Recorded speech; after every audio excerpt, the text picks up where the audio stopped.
Hello, hello, and hello, Caitlin. Just starting up, just getting set up, just getting in place. A bit late again today.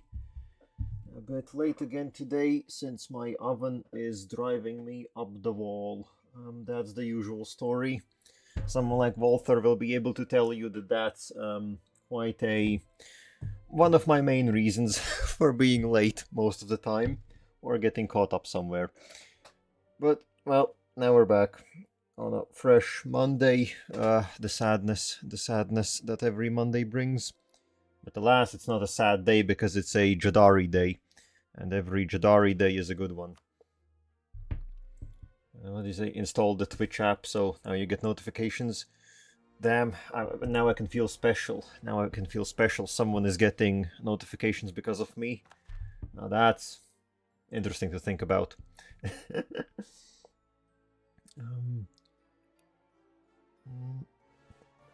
I guess I should make like the special message or something. I think I've left all that default up until now. Haven't really messed around with any of it. And also, yeah, I guess to address sorry for the abrupt end on Friday. Evidently, yeah, I don't know. I'm not quite sure if it was my internet or if it was Twitch or maybe a combination of both or what happened, but yeah, evidently just things didn't quite work there. So had a bit of an abrupt ending, a bit of a shame because now, well, then again, I guess now we can go back to it with a fresh mind and start doing stuff, finish doing stuff. I'm not quite sure. I think the main thing was still waiting for the heir to be of age. That's the main, and I would also say the only problem and consideration for the near future. But okay, yeah, where did we stop when everything kind of died? Mostly not doing anything, I guess, just prepping for the next wars, really. Is the stuff that I left this at. So, I guess let's review the situation. In the east, I think in the east I'm gonna be waiting for... then again, no, I can't really. I guess do I need to go to war? I guess we did have quite a big war, so I guess for now I would like to leave this a bit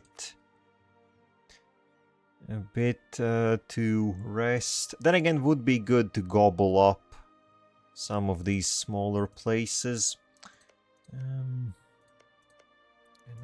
Also, one thing I am looking at is we are very close to being able to upgrade to an Empire rank, which would be very beneficial since where is it? Yeah, governing capacity is kind of in the shitter. And the penalties are very much noticeable at this point. So it would be perfect if in the next war we could take, what is that, 49 development. So that we can just about exactly get the upgrade. Which I think it will have to be here in the west. There should be plenty of places where we can get that 50 development. Okay, I guess all of this is kind of low. I guess it will have to be Irlium, won't it? Just Irlium itself is quite good. We don't have any peace treaties with them, so we can just attack them whenever. They are incredibly weak currently. And as a matter of fact, I do have claims on literally all of their lands.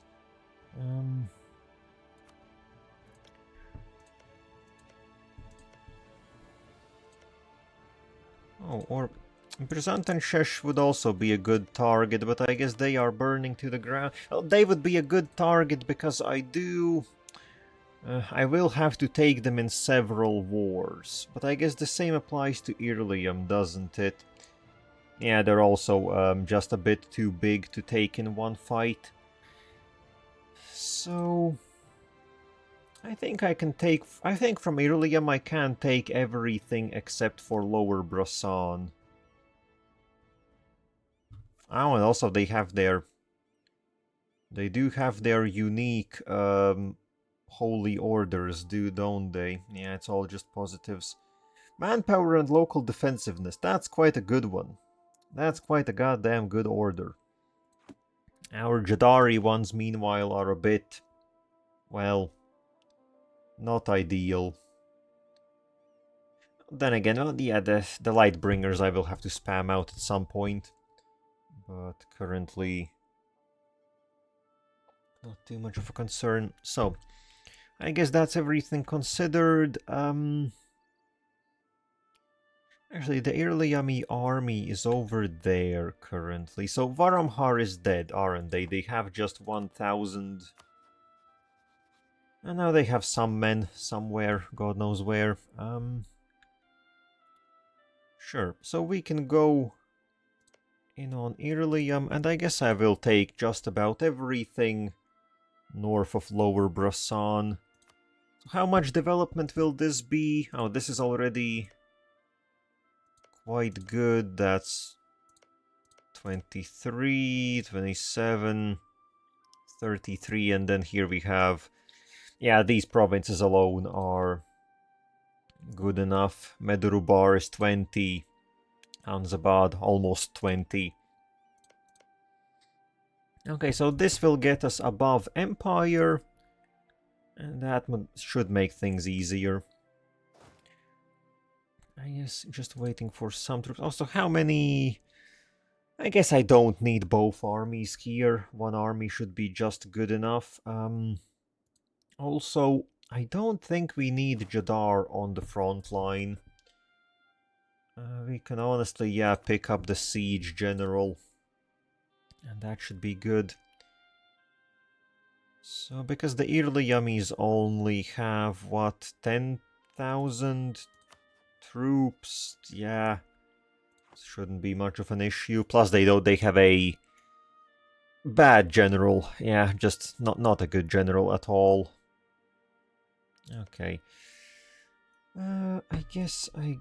Then again, I can't really get their capital because Varamhar is currently being... Oh, they have put down the defensive wards on their capital, so I guess that would make things quite a bit harder for a year or something. But I can just ignore them, I think. Would it be better? Yeah, we don't really have... Also, what was the quest that gives... The mission that gives me a bunch of claims in... I guess that was the Western Harpies. Permanent claim on Harpy Hills. And subjugation on Byzantium Chess. Honestly, I don't think I will subjugate them. I'm not really interested in vassalizing them. They're not in a good position. Do they what claims do they have? Like, yeah, they have claims on territory that I would end up taking most likely. So I think it will be problematic to keep them happy. And at this point, I don't need to rely on vassals anymore for military strength.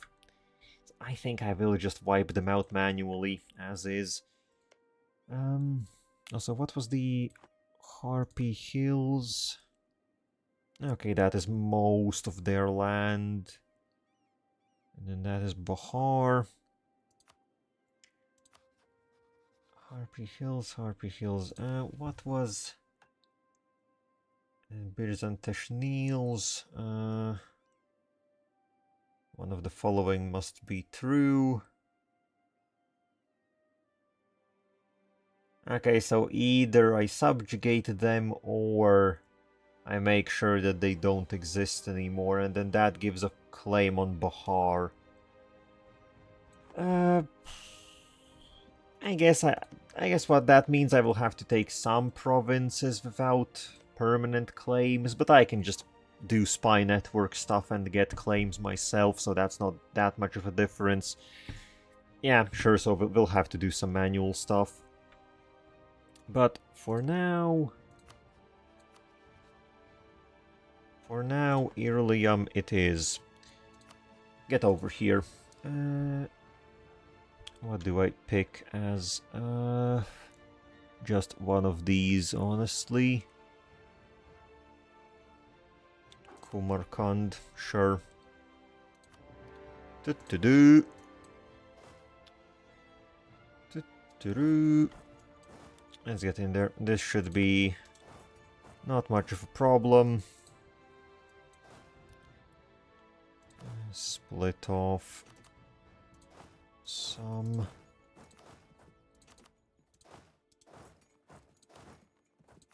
Let's see, just split off a bunch.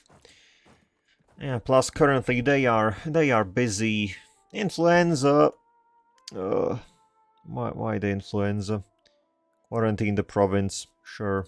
We haven't stated anything over here anyways. We're not getting much money from here. Okay, so they're gonna be sieging that. Actually, what is... Yeah, sure, take that.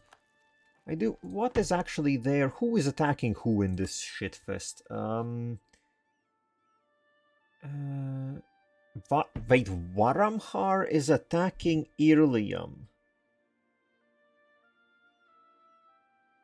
The Samartal investigation war. I guess so. That's some sort of special war goal that I guess the Sun Elves here get.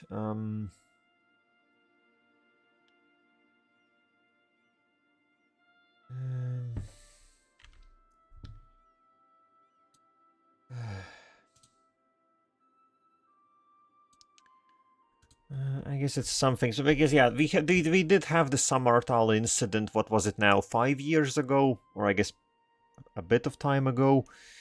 And I guess they get some sort of war goal to, like, well, I guess it's called investigation, but really it's just, okay, we think that you killed our people, so we're gonna take you over now.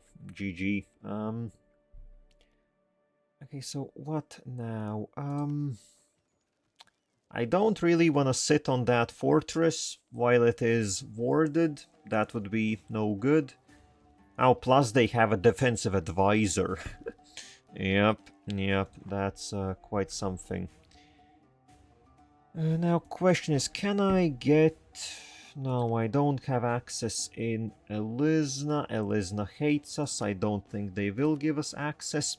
They would give us access. Oh, but no, the fortress. Okay, the fort in Medrubar still blocks this path as well.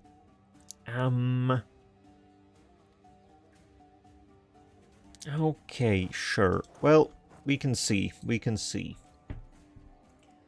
I think one thing I can do is wipe out their army. I think that should be easy enough. Do I want to do it? I think I do. Though an actual fighter general would be... Did I do? I don't... Okay, I guess that was in the false timeline. That was in the false timeline.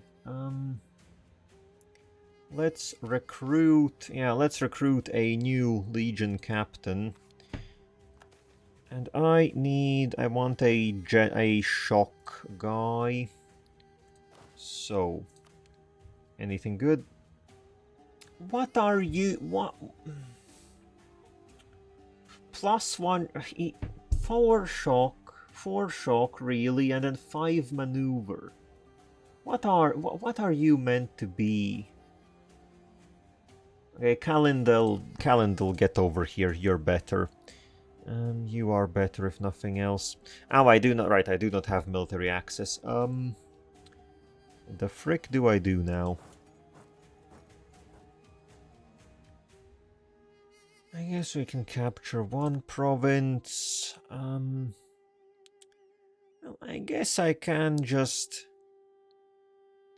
There won't be a whole lot happening during this war, so honestly I could look and maybe start something else. I could potentially start something else while we wait for either of these guys to lose. Well, it will be Varamhar. It will definitely be Varamhar that goes down first. And then I don't know what will happen, but something will happen. Also, what is this? Is the fight between... No, Byzantine Cheshire and Elisna are still fighting. So why is Elisna retreating? Oh, because the Byzantine Chessie army is here. How the hell? When did they get here? Damn, little cheeky guys. They actually have almost... Well, not almost. They are taking the fort. Interesting. So I guess they are gonna have a tussle. What do I do in this situation? Could pick off these little nations up here. The problem is, they wouldn't bring me above the... Ooh, no, that's copper. Thought that was gold. Yeah, I don't know, that would be...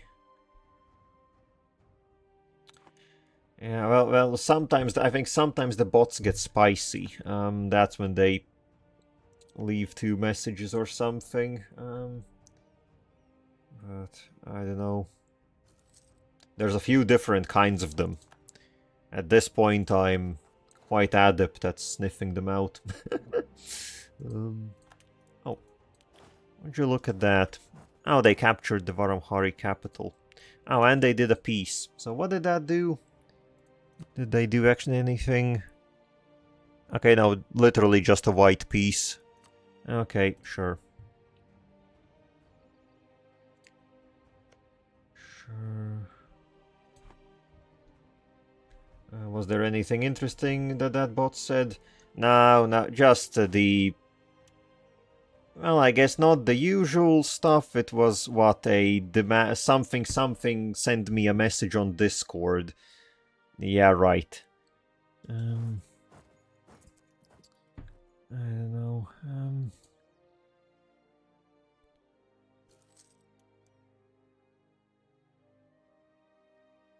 So I'd say, I don't know. I guess that counts for like the usual stuff that they would ask or demand or something.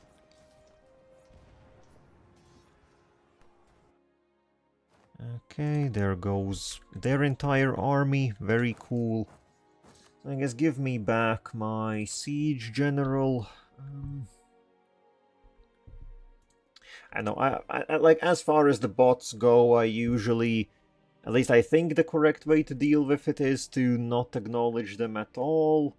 Because these days with all the algorithms and whatnot, if you start paying any amount of attention to them, I think that, like, well, I don't know if that's almost like superstition level or not, but it might attract, like, more attention to it, you know, stuff like that. That's why I usually just dish out a quick ban and don't really acknowledge any more than that. That's my usual way to approach it.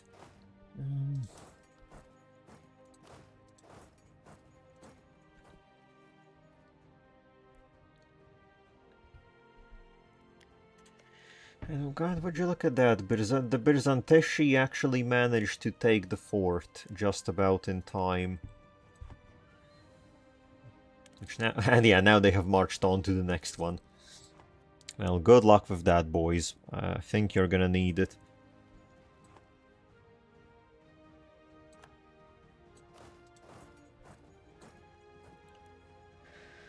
Okay, then how is our own siege looking here? So, yeah, even with our 50% bonus to sieges, it's still net 20 for them.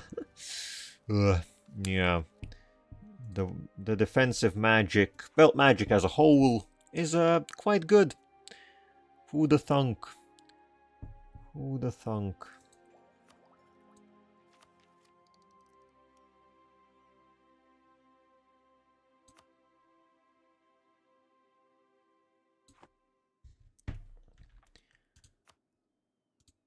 Okay, from them, so I will need all of this. Okay, well, yeah, we did disease outbreak. Why you got to do me like that? I don't like disease. Disease is a bad thing. Oh, and we lost. Did we lose? Okay, yes, the peasants are doing peasant stuff. Damn. Okay, so the Birzanteshis have just lost everything to peasants and heretics. That's quite a situation. And okay, where was it? What was I looking for? Right, I think we ran out of... Oh no, the Dance of the Deodaran is still ongoing. We lost 10 siege. I think it was the preferred offense. I think that was the event which must have ran out. I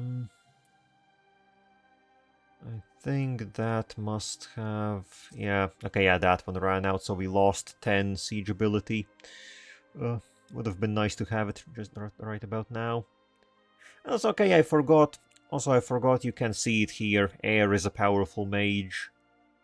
Yeah, so... Even though it doesn't say here that Jedalessa is a powerful air, but it is there. It is there. It's just hiding. Trying to be, I don't know, secretive or something. So meanwhile, how is Varamhar doing? Nonetheless. Okay, so they have some alliances here. But we'll just wipe this little bunch out in one fight. That won't really be a problem. Ayarellen doesn't have any allies. Yeah. Oh, the fortress has been taken, so now the Elisnan... Oh, they ended their war. Okay, and Birzantesh ended the Peasants' War.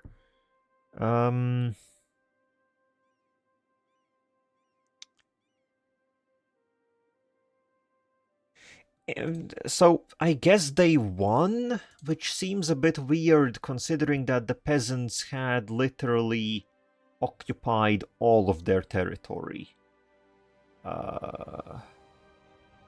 Yeah. How long did that peasant war last? I don't know. I think it wasn't too long. I think they had it... Then again, when did it start? I don't remember when it started anymore, but it must have been a few good years. Like 4? 3 years? Maybe 5 at most. Somewhere around there. I don't remember when the first black dots started popping up. But yeah, I definitely didn't expect them to get beaten up that badly, but I guess now they are out of it surprisingly quickly. And okay, yeah, also, I was planning to pick up Renaissance at some point, but I guess money is gonna be the main problem here. Oh, Irlium has spawned. Well, I guess they have embraced it. Okay, yeah, looks like they have embraced it. That's what's going on here. Well, I guess... I think I will have to take... Depends on how much money I can squeeze out from these few wars. Then maybe we'll get Renaissance. Because getting Renaissance would be big. Because then we could pick up like... one technology in each group right away. I have once again been lagging a bit behind on technologies. Well, I guess we're always lagging behind, sort of.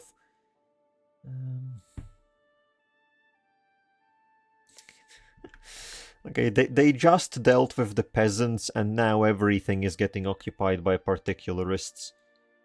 Yeah, they're just not doing well.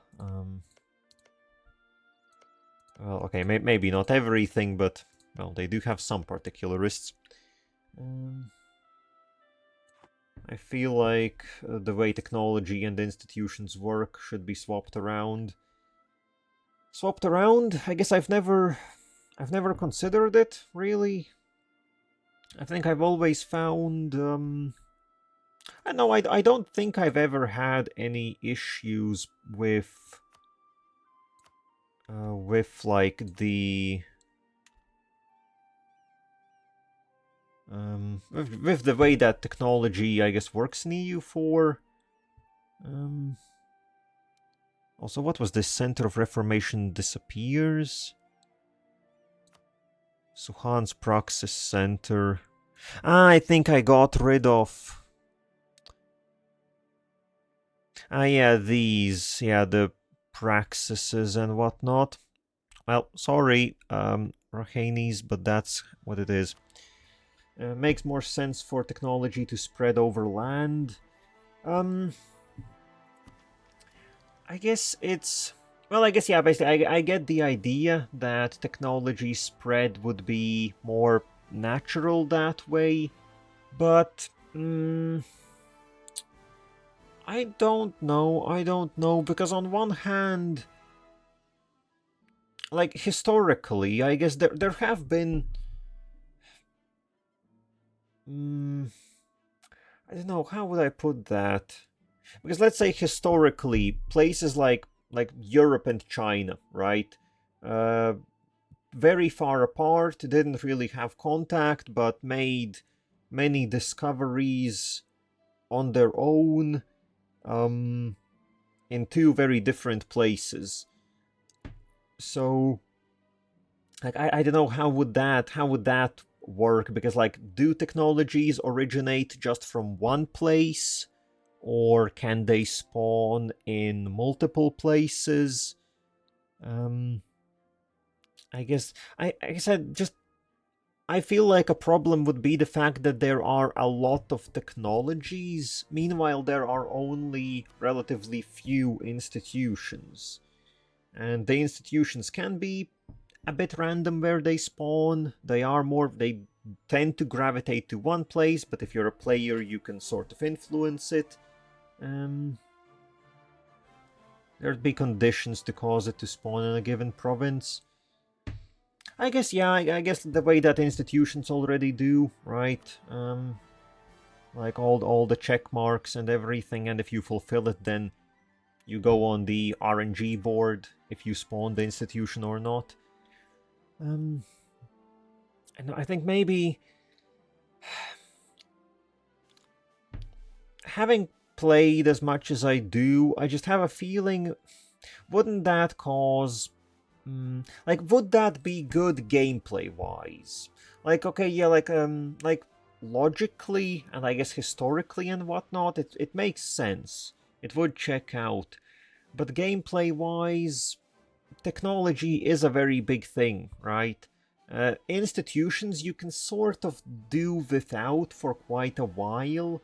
Like, if you're far away, you kind of get used to it. You just get them when you get them, and if you really want to, you can spawn them. But technologies, I think, have more of an impact, right? Maybe you can argue that if everyone in an area gets them at the same time, then it's not really that problematic. You just dev your provinces and you have your tech. Well, but you see, if you simplify it like that, assume, like, saying that it's just development that is required, or maybe building some buildings, well, how does that then make it any different from just picking them up as the current system works? Because one way or another, you just end up spending, I guess, the appropriate mana type, right? So it sort of ends up being the same process, just, well, I guess the same end goal, you just get there ever so slightly differently. Which... And also, I guess, a bit difficult to think about it, just because EU4 has been like this since forever, right? I think the technology system has been the same since release, if I'm not mistaken. So I guess a bit difficult to think about something that has been, I guess, set in stone since the very beginning.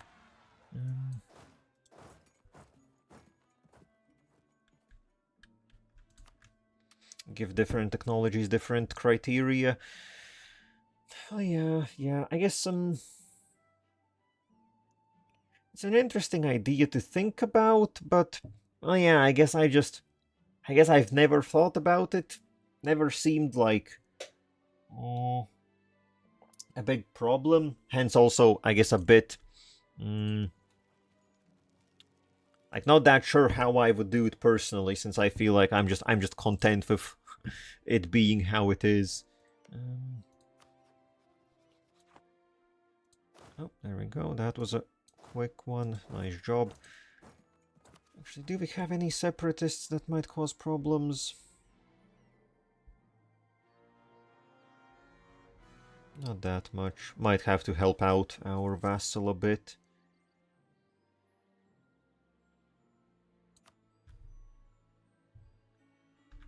So please win the siege. 57%. There we go. Very cool. And then on to Brassan.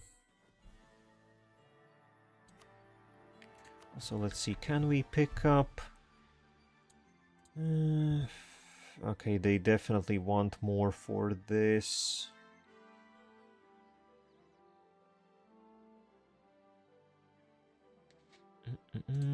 How much...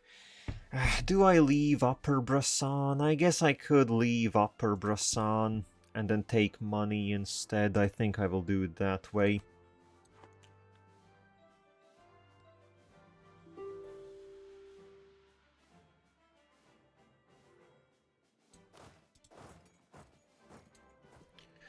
But was like naval tech would require coastal provinces, industrial tech starts on provinces with given resources or high development.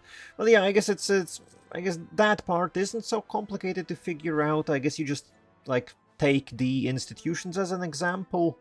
Is how I would imagine it, since they already have some like comparable requirements. Yeah, I don't know. Maybe if it had been that way from the beginning, I guess we would just be used to it and wouldn't worry too much, like wouldn't think much about it. But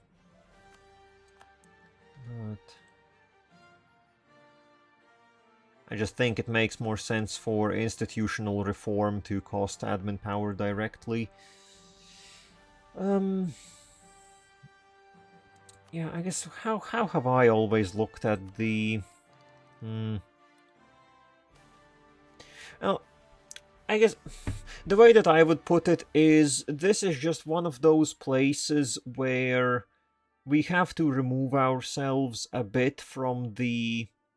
I guess from how it would make sense in the real world. And I guess I've just accepted that this is one of those things that, for gameplay purposes, I think it is better the way that it is in the game currently. Because if every single technology... for one, I guess you would have to reduce the amount of technologies, since otherwise trying to follow every single spawning condition... I think it would be a pain in the ass if there were 32 technologies in each group, as they are currently. So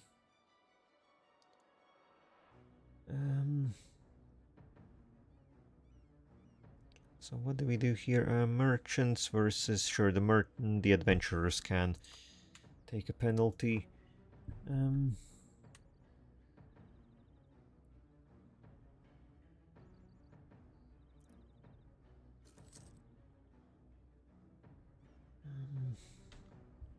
Okay. I know, I feel like technology, I guess, like, different games do technology trees differently, right? But I think at the end of the day, it always comes down to the player having quite a good amount of say in it. Obviously, I guess you could dictate what you spawn in by trying to secure that you have certain criteria met for certain technologies. But I think the UI would not be able to handle 96 institutions. Well, I think with all this theory crafting, we also assume that the UI would be one of the things to go, right? That has to be... that very much has to be changed up, no? As it currently is, things definitely wouldn't work.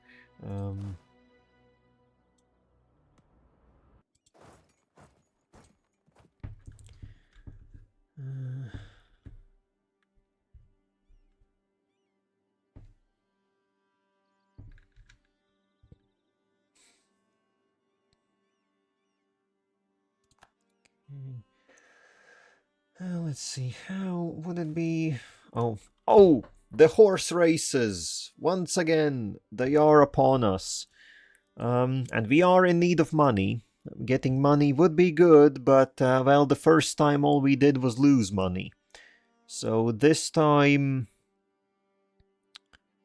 Let's see, what will be this time's pick? I think last time's pick was based on the fact that Walther's name in chat is red. So, Caitlin, since you are green for me, we are betting on green. Let's see what the Akalshesi jockey and the Keteratan mount can do. And then, how much are we betting? Now, this is the real question. What is it? The bookie, he predicts that we're gonna get a 6-fold payout. Yeah, going all in is always a tempting one, isn't it? It's 120. Honestly, it won't break our bank. But, yeah, sure, yeah. The peasants, we have enough money to still give the peasants bread.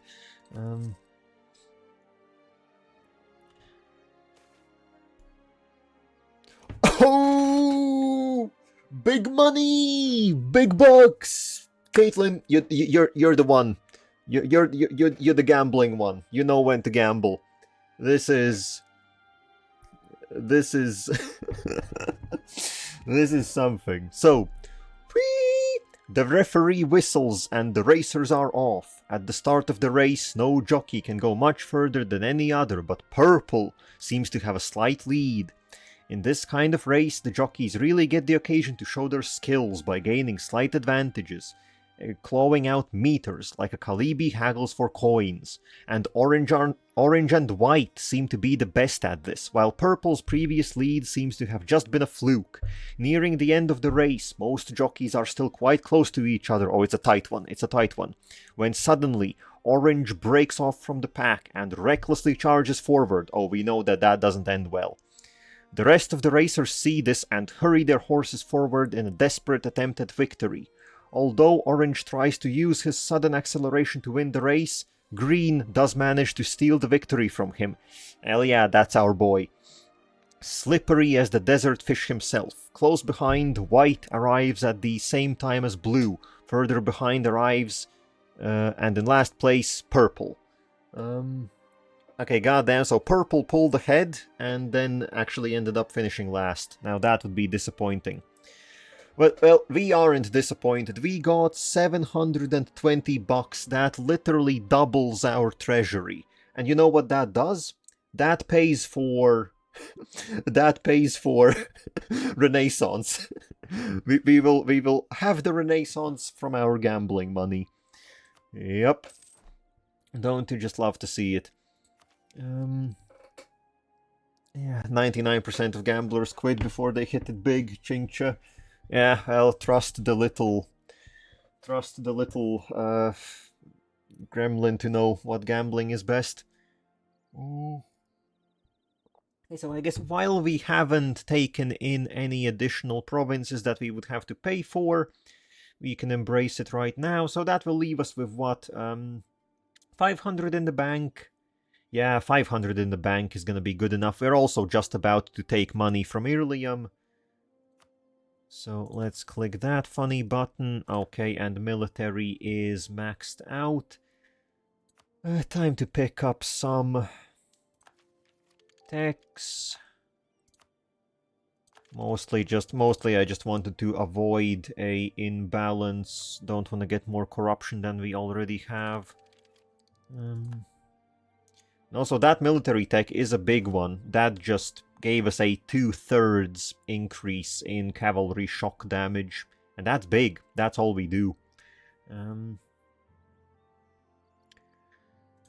Okay, so that's technology. We have 500 in the bank. Also, I guess what is that previous message of yours? I'd honestly consider trying my hand at making a mod that switches them if it weren't for the fact that the DLC all costs money, and balancing it all without having the DLC would be a nightmare. At this point, like some DLCs are just the base game, effectively, aren't they? Playing without some certain ones, basically pointless almost, isn't it?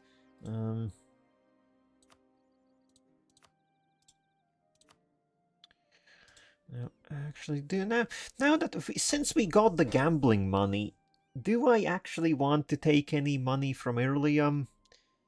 That will just extend the peace treaty, and I would rather fight them again soon.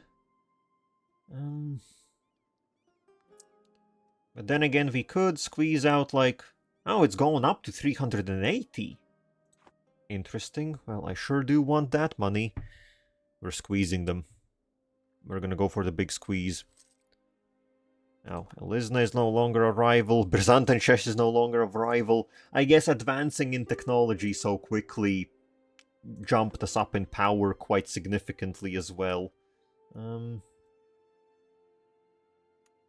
Wish there was some tool to make mass edits for EU4 modding. I guess I've never looked into the modding side. I guess I did try to, like, find some info in the files in relation to Anbennar previously, but I didn't really get too far into it. So yeah, I guess I don't really have any knowledge about how the modding side of EU4 works, really. Okay, the Buvauris. Yeah, sure, you can take the Renaissance. We can spread it a bit, why not? That's gonna help our treasury fund. Oh, what's this? Invite human people. Humans, we already have you integrated. You just try your best to do it as is.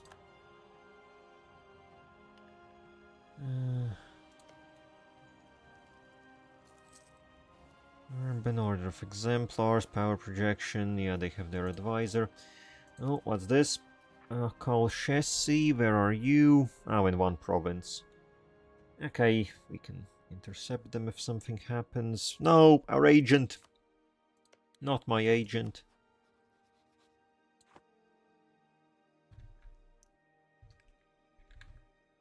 Oh, water shortage, very cool. Okay, so this should be quick enough, really. Oh, some zealots are taking over Elisnan lands. How is Elisna? Well, Elisna still has some amount of a military. Keterata is doing all right.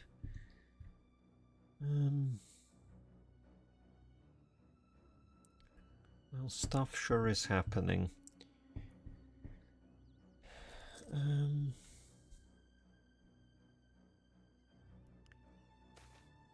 What was this? Taxes? Sure, doesn't matter. How is... Okay, yeah, the Raj is getting sieged down. Honestly, when all the vassals gain independence from the Raj, that will just be good for me. That will be very good.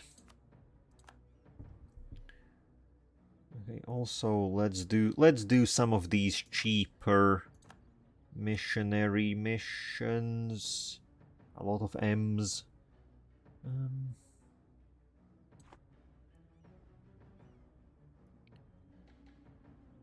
Okay, we're slowing down a bit. Oh, wait, is that...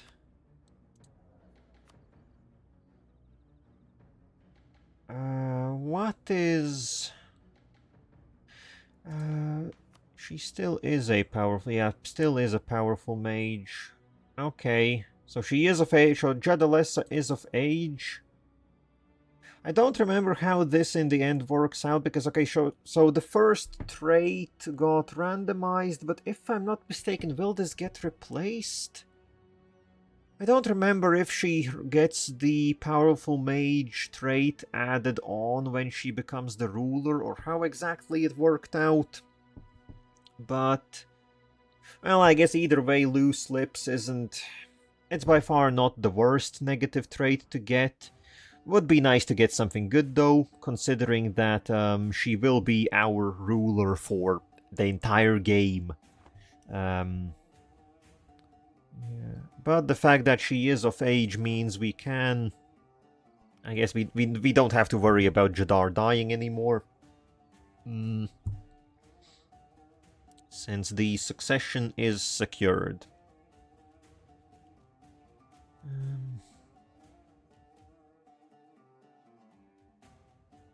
Oh, disease.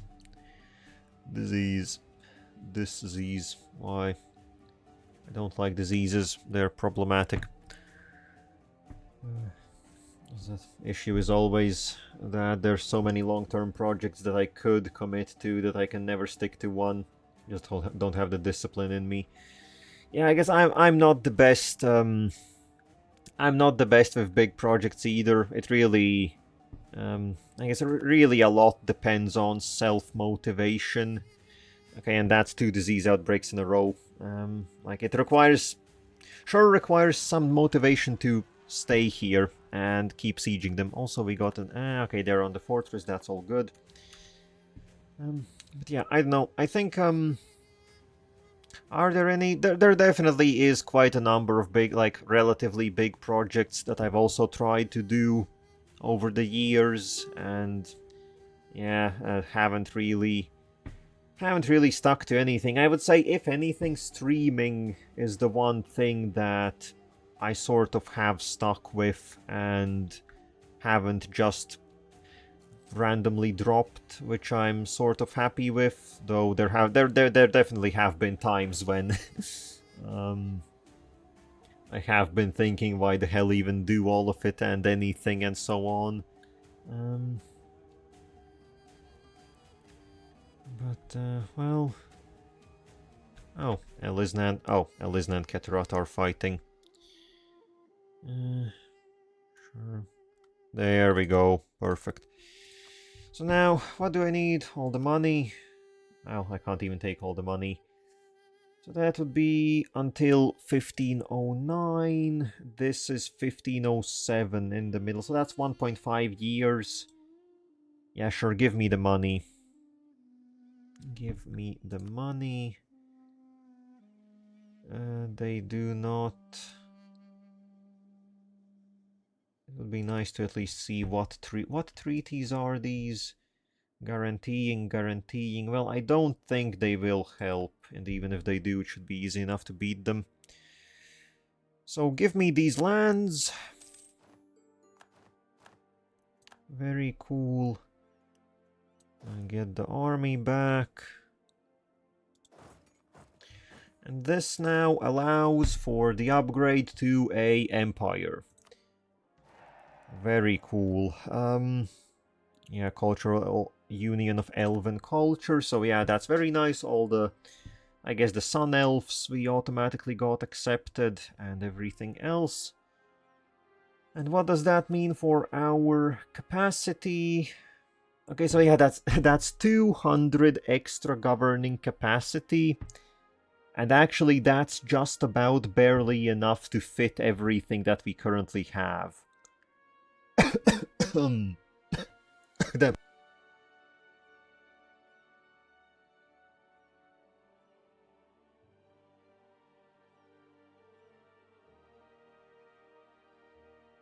Sorry about that, got something in my throat. But okay, yeah, honestly, I was hoping for a bit more. This is, not perfect, or how shall I put it? Not perfect. Well, I guess, but at least now we should have slightly cheaper. Yeah, we don't have the 20% penalty on coring cost. So click that button. Okay. Okay, yeah, we will have to rework our rivals, because I think all of that has reset. And would you look at that, Verkal Gulan is going to wipe out our separatists while also deleting their own army on the way. Interesting. Okay, something I've wanted to do is make a community world building project, but the issue is that you need to make something good to start with, or people won't get invested in it. You mean like in some sort of like sandbox games, be it I guess Minecraft or whatever else, really? Because yeah, like I guess I haven't really. I guess I've tried with my friends a few times, as I guess everyone does, trying to make like a world meant to last the ages, and then you play for like 2 weeks and it just falls apart. Sort of how it goes, at least has gone for me several times.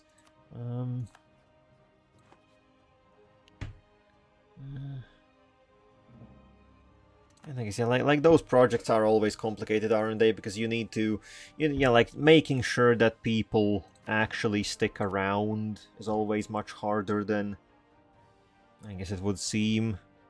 Takes quite a bit of effort. Elder Scrolls Arena spawned a lot of fan lore, and it was able to do that because it was on some level really good. Ah, you mean like, oh, these are some new events. I mean, so like not like in a game, but like a world building project, as in like just a bunch of people like world building in the, I know, D&D sense or something. Yeah, I guess I've never really thought about those, since I'm like, I know, feels like I'm usually quite particular about how I do my things, and I guess like mixing with other people, I imagine, would cause some problems, some friction and so on.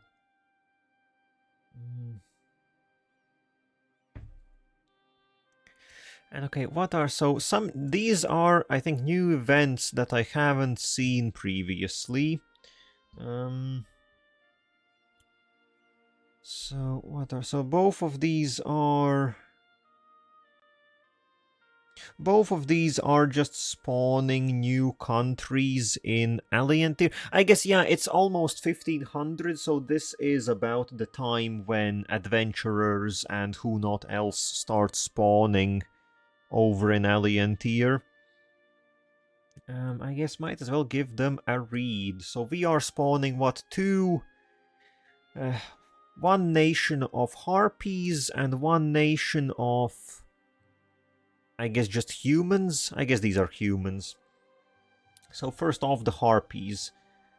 Succession in harpy society was often fickle and argumentative. As the next matriarch was chosen from a pool of worthy candidates, being cut out of the running was common and often resulted in bloody consequences.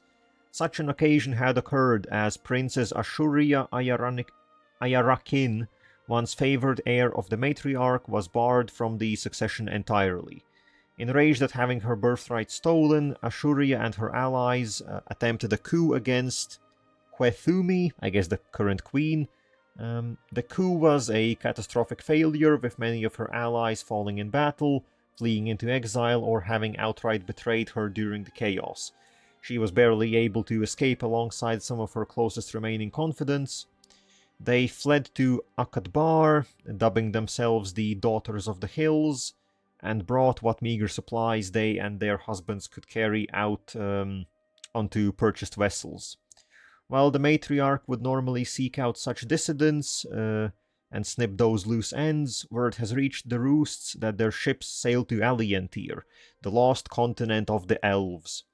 With neither the means nor the willingness to follow Asuria to such lengths, the looming threat from upstart noble flocks has resuscitated that Huthumine something word strengthens the position. Surely a much more treacherous fate awaits Princess Ashuria across the roiling sea. Okay, so I think these are some new nations, because yeah, I don't think previously there were any harpies that could spawn over in Alientir. Okay, that's interesting, sure, great for them. And then Samir, Rukasha, and the Raiders of the Lost Continent. Yes, totally not the Raiders of the Lost Ark. Samir Rukasha is a name well known throughout Bulvar. Born in the Rukasha family, one of the 12 of the city of Bulvar, also like one of the main royal families of Bulvar. He learned at a young age the history of ancient Bulvar and decided to become an adventurer, intent on discovering the secrets history had forgotten. His bazaar in the city of Bulvar is ripe with artifacts from his various adventures. There, one can find armors and weapons from the Temple of the Eclipse, genie artifacts from the lost Ark of the God King Irsakar the Benevolent, the golden skulls from his raid on the Serpent's Gift, a golden phoenix standard buried by legionnaires in Kalib, or even the famed crown of Dalarand, lost during the Second Cinder War. There is no place in the whole region which Samir has not visited or explored, and any civilized ruler of Bulvar has counted him as a guest or a purveyor of antics at one point or another. When news from the rediscovery of Alientir arrived in Bulvar, Samir was among the first to react. He sold his various properties, including some of his most precious relics, and commissioned ships for an expedition to Alientir. He sent messengers throughout the region to offer a new life of adventure in the west to all who would join him, be they human or elf, as long as they were servants of Surael. Oh, okay, so he is specifically a Jadd follower. I thought he would be a Sun Cult follower, but sure, he's Surael. I guess no, actually Surael is either or, doesn't really matter. Caravans of men and women eager to join his search for lost knowledge and adventure, or eager to flee the last decades of instability in the region, have poured towards Bulvar and Anzabad, where the ships have been built for the expedition. Now he stands ready to go into the sunset to tame and uncover the secrets of the strange lands of Alientir. Okay, so that's just a human... I guess I assume a human, or maybe elf. I guess it doesn't really say. Just that, okay, so they are Bulvari, Surael. Yeah, and setting off from Anzabad. Sure, well, good luck, you glorious bastards. All of them sailing off. Okay, so that was a lot of reading once again. I'm gonna run out of tea at this rate. Okay, back to the game. What's the situation? So, rebels might have some here. I guess we do have a local army that can help out if need be. So with this conquest done, we are an empire, but we are basically out of reform capacity, governing capacity again. And I don't think we're gonna be getting any anytime soon, really.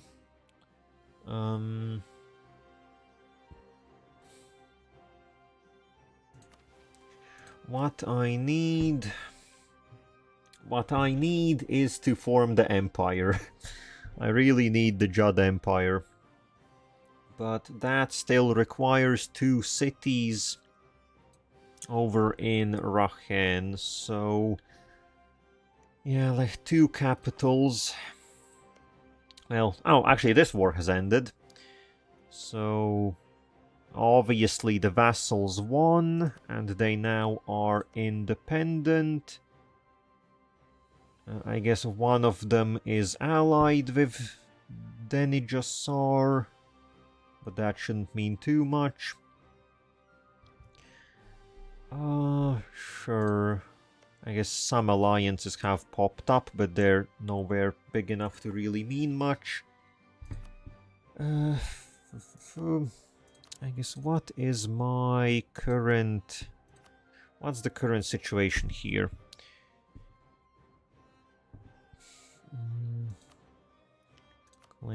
Claims.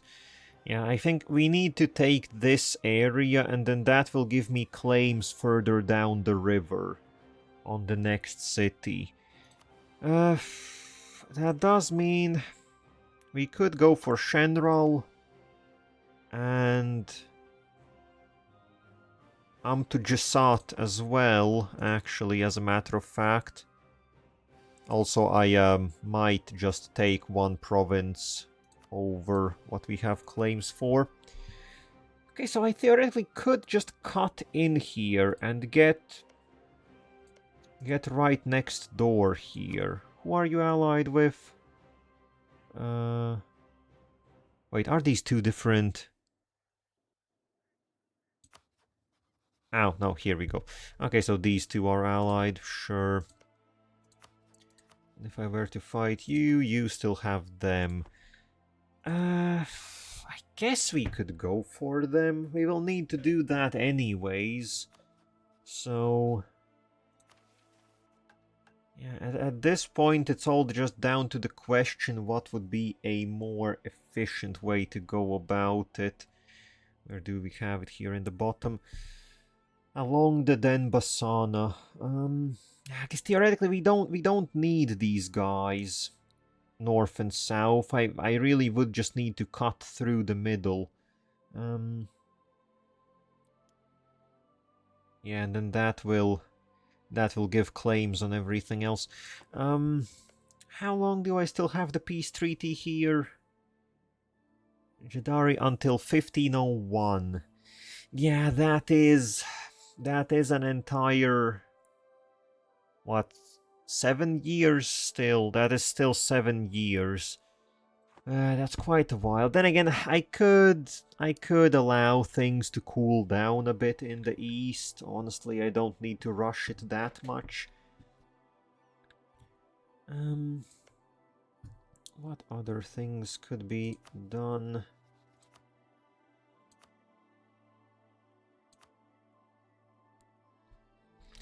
Could go and fight the gnolls, if for nothing else than just to pick up money. Just get reparations from them. That could definitely be done.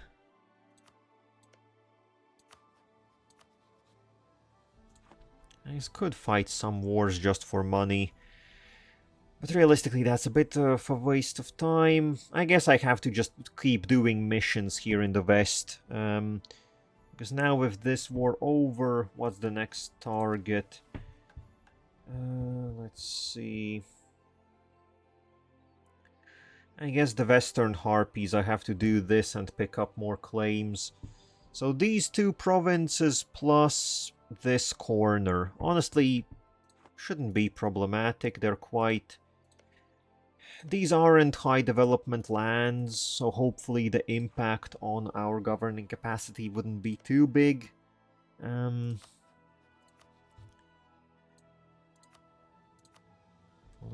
Really? Irlium is still up for a fight?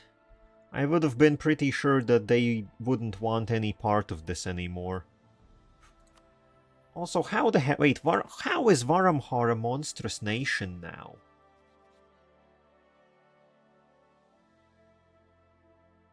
Something is weird here. Something sure is funky. Okay, what if I look at some of these? Okay, so Irlium is Yeah, actually, this is a easy way to cut down our peace treaty with Irlium. Yeah, because I think currently it's the maximum time, isn't it? Where are we? Yeah, 1509. If we pull them into another war and just white peace them out, that will shorten the peace treaty. That's a bit of a mechanic in EU4. Funny that it works that way, but well, it just does. It just works. It just works. So okay, I guess let's get our armies ready here. They do have. Okay, here, the Nanshellan capital does have a fortress, so that... Plus, it is also a harpy roost, so actually capturing this will be a pain in the ass. But, well, not much I can do about it. Also, centaurs. Moderate tolerance decrease for centaurs, that's not cool. Also, I don't need prestige. Okay, yeah, this is one thing I remembered. I haven't done yet, but maybe the time has come. Now, where was it? Was the government? Yeah, tolerances. So, tolerances. It would be nice to start increasing tolerances with some races. The ones that we don't have any population of, we won't be able to do, but things like the Harimari, or I guess the Gnolls. Actually, we could start with the Gnolls. Sure. The Gnolls, if we focus on them... So what will this do? It costs 50 diplomatic power, that's not all that much. And yeah, tolerance and migration events will be much more frequent. Basically, this is a way to focus on just getting good relations with a certain race if you want to for one or another reason. And we, as the Jadd, need good relations with literally everyone. That's our goal. And actually, it doesn't give any negatives. I remember that previously I think it gave like a very small administrative efficiency penalty if you were focusing on someone, or like, well, doing any policy to begin with. But sure, let's focus. Maybe they have done it now that you can't be focusing on several at the same time. Oh no, okay, each...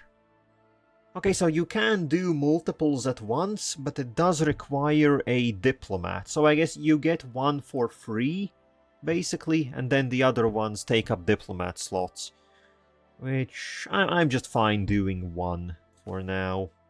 That's fine by me. That's fine by me. Okay, so back here, we're continuing.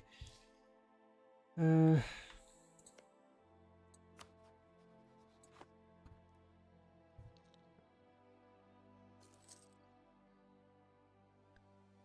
yeah, money is I guess we took what? We took another fortress, so money is gonna be draining.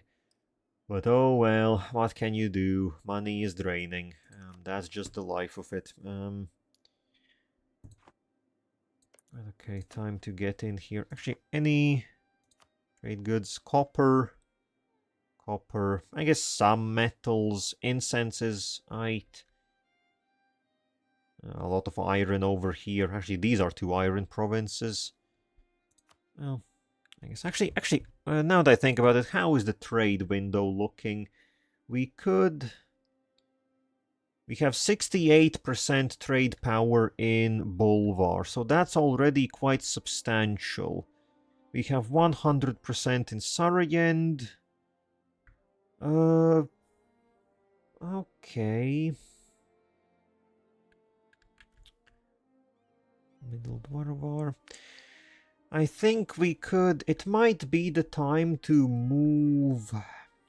Might be the time to shift around our trading a bit.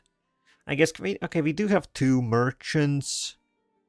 And okay, yeah, the one in Rachen isn't doing a whole lot, so time to move him around. I guess, switching the trade city might be a good thing to do. How much did it cost? Oh, or the trading... Okay, moving the trading port was free?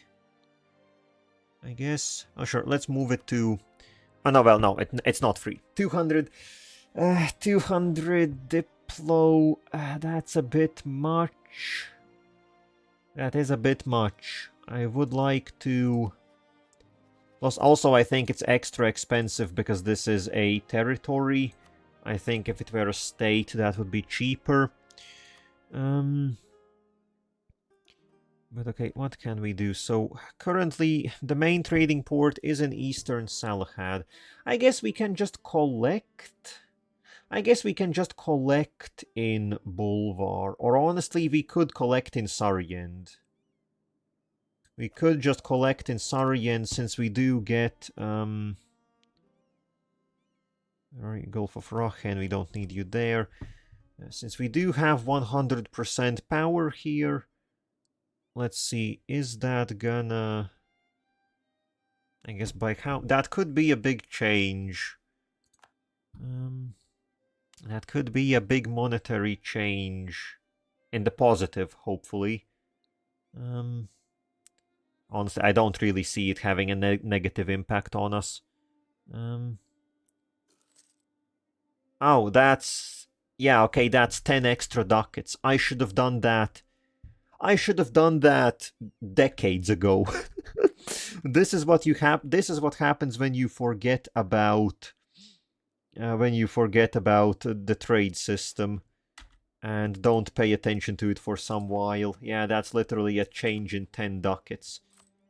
Or well, in other ways, that was a 50% increase for our income.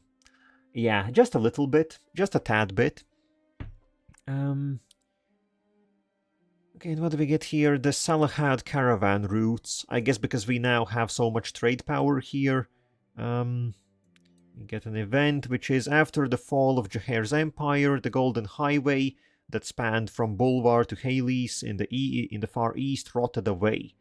The section of the highway coursing through the Salahad's middler northeastern climate suffered constant harpy raids, and Null Raiders controlled the western Hara oasis, forcing the caravans to adapt their routes by going right through the middle of the Salahad desert. The Sazal Mehran, a reputed Mashnish tribe living in the midst of the desert, established a prosperous trade route along the ruthless Salahad. Using strategic locations such as the port city of Edeshukuru, their homelands in Shimlardu, and the safety of the walls of Askasur, these Mashnish prospered as guides for the trade caravans who preferred the brave Salahad, to brave the Salahad. With our newfound control over these key cities, the Sazal Mehran are finding more and more willing customers who relish the opportunity to travel through a route under the jurisdiction of a single country, no longer fearing that patrols from differing states may impose a new tariff on their goods. The stability brought by our unification of the Sazal Mehran route has led to an influx of Raheni goods in Jadari, and though one day the return of safer land routes may render the Sazal Mehran route moot, we can still reap its benefits in the foreseeable future. Okay, so either we get 15% caravan power as is, this is only for 5 years. Or we pay 150 crowns and get 30% caravan power. I don't think paying the extra money is gonna pay... I don't think it's gonna pay itself back.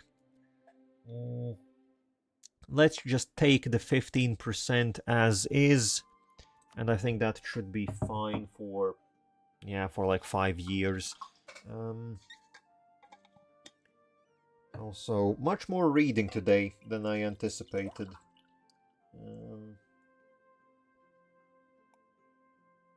Admittedly, a lot of these events, I guess, are ones that if I was just playing solo, I guess I would be skipping over.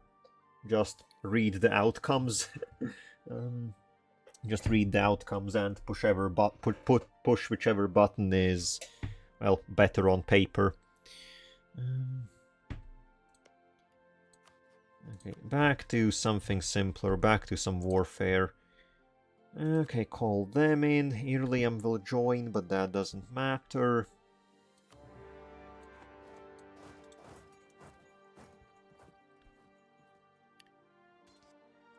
Okay. So now, I guess I need to split off a bunch. Oh yeah, I'm not... okay, so how do I split this up properly?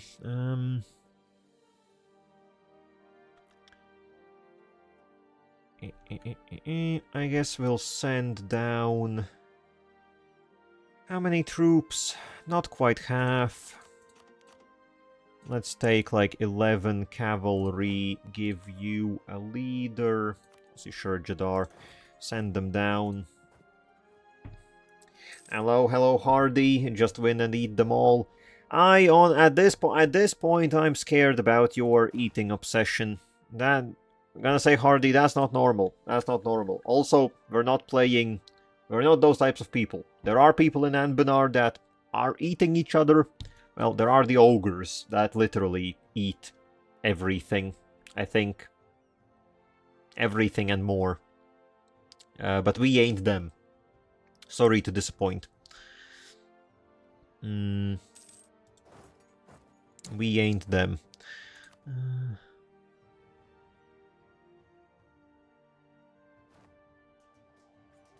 What was that move? They left and then they landed back into us. Okay, sure, do what you wanna do. Well, you're not supposed to eat each other, just the others. Well, I guess that's a... Is that a bit... I guess that's better. Is that better? Maybe, hopefully. And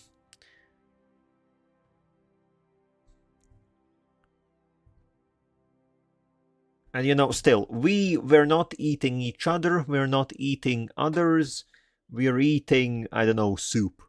You know, normal things that you're meant to eat. And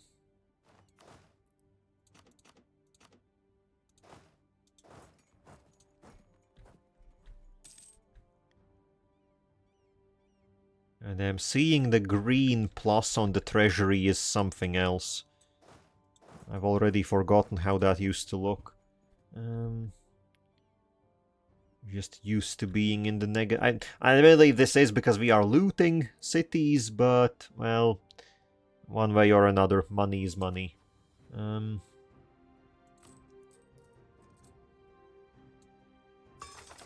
Also, no, was that enabled? Okay, that was enabled, sure. I guess it's just permanently enabled. Okay, we have a bit of an uprising here. Oh, actually, it looks like they will deal with it themselves. Well, we can lend a hand. We can lend a hand. Maybe make it a bit simpler, easier.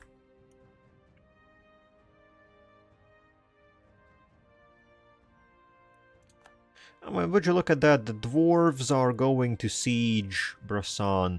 Sure, go right ahead. Very nice. Though, okay, can I? Okay, we can actually just peace Irliam out. I don't need anything else from them. I just wanted to shorten the peace treaty, because now it should be just what... it will be just a peace treaty that will be 5 years long. So we'll have shortened it by basically 10 years. Yep, just get them out. I don't need anything else. No, oh, I forgot. I should have declared...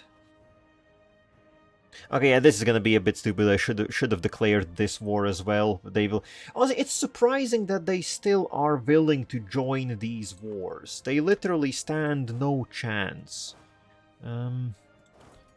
I do find it a bit weird that they are still trying to defend these people. And as a matter of fact, I will start...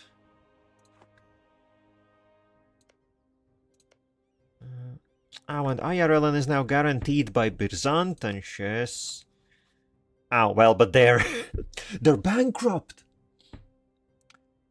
Byzantinsches is bankrupt! That means their army is massively weakened. They basically cannot replenish it. Sure, that means it's just ripe for the taking. It's literally just ripe for the taking. Sure, for now I only need these 2 provinces. I'm not really interested in much more. I guess move up north a bit. And we'll start some more wars.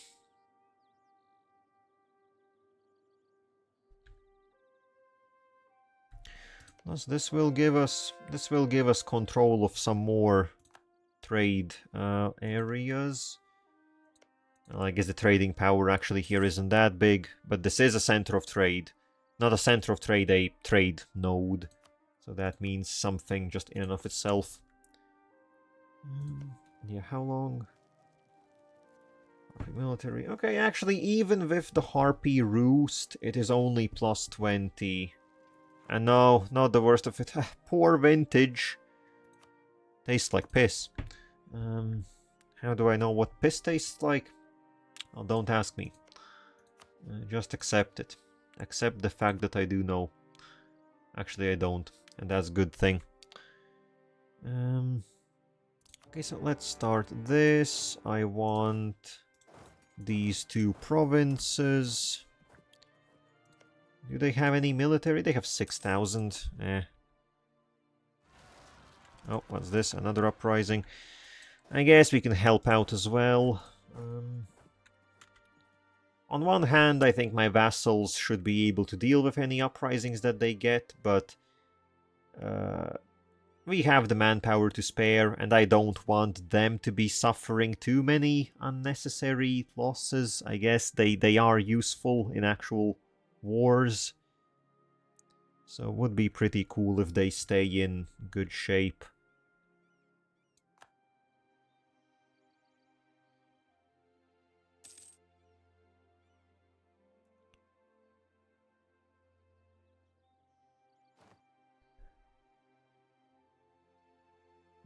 Okay, that's dealt with. Faithless Burn. Yeah, sorry, I guess Faithless Burn. Okay, that's dealt with. Back to the home. And what, they still have one more bunch. Okay, well, I guess we might as well just sit around and wait for these guys to pop up.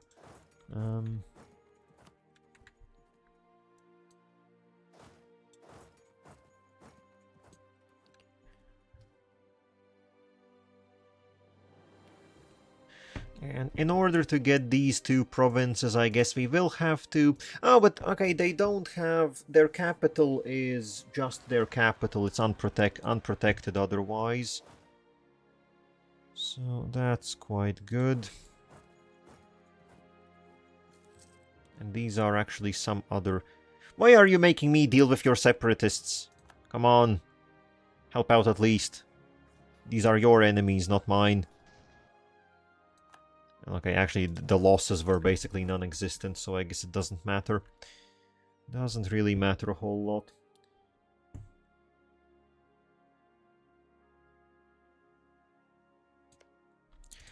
And then, okay, here, what is this? Early Byzantinsches is also now... Why are you guaranteed... I don't understand these guys. They are trying to guarantee everyone, but they are literally bankrupt and incapable of actually enforcing their guarantees, like, at all. What are you trying to get up to? And also, yeah, sure, we'll do this. Elishan, get in there.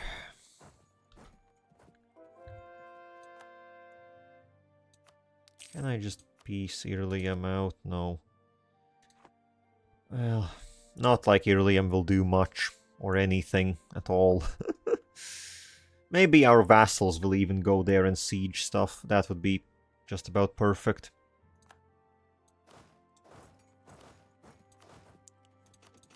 Okay, split off everything.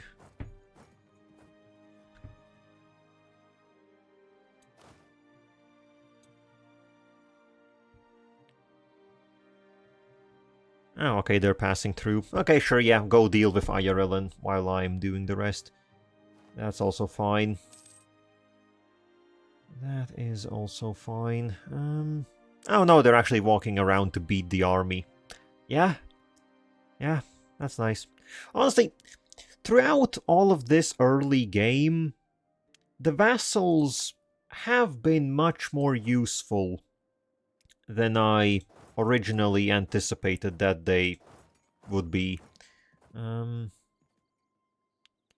Usually I have problems getting them to do what I actually want them to do. But this time around, even on their own accord, they have been doing quite well. Nothing I can really complain about.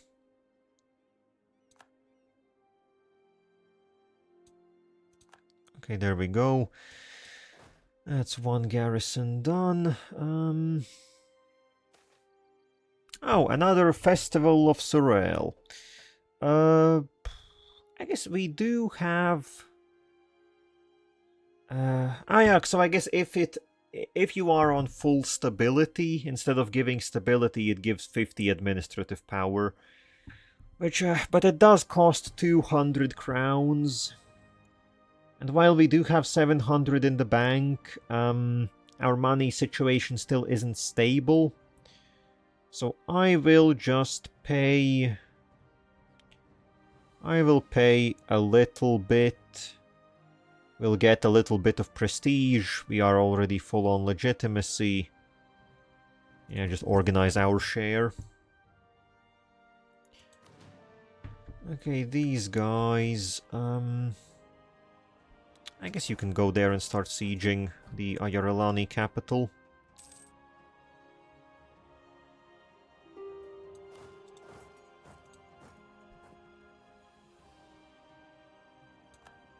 Oh, or the Harpies are already gonna do it.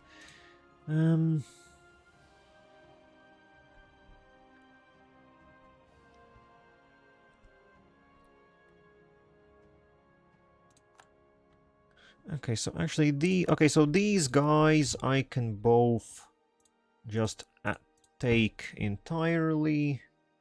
Actually, what is my current... Okay, we are at 60. We are at 60 overextension, and we have just begun coring this. Well, admittedly, I won't need to take too much land. Give 10 gold. Yeah, sure. Okay, pick that up. And also, actually, nice that they did have the fort here, which means that this choke point into the plains is protected. Which is cool. And it's actually in the mountain province. Yeah, there is a highland province and a mountain. Very nice, very good choice. Very good choice. So that's up to 75 overextension.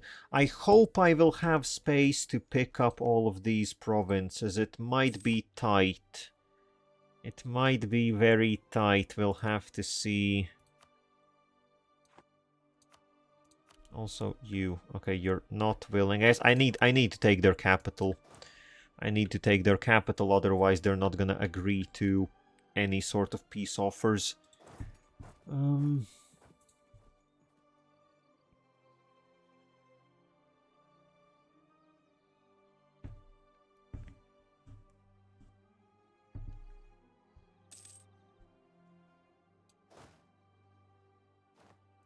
Also, I guess let's send the cavalry down south to Irlium. High fervor. We'll wait a little bit and then again, I guess, activate acceptance for a little while.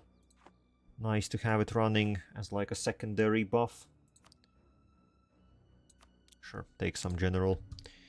If we have spare generals lying around, might as well use them. Also, 666 in the bank. Well, okay, it was 666. It ain't no more.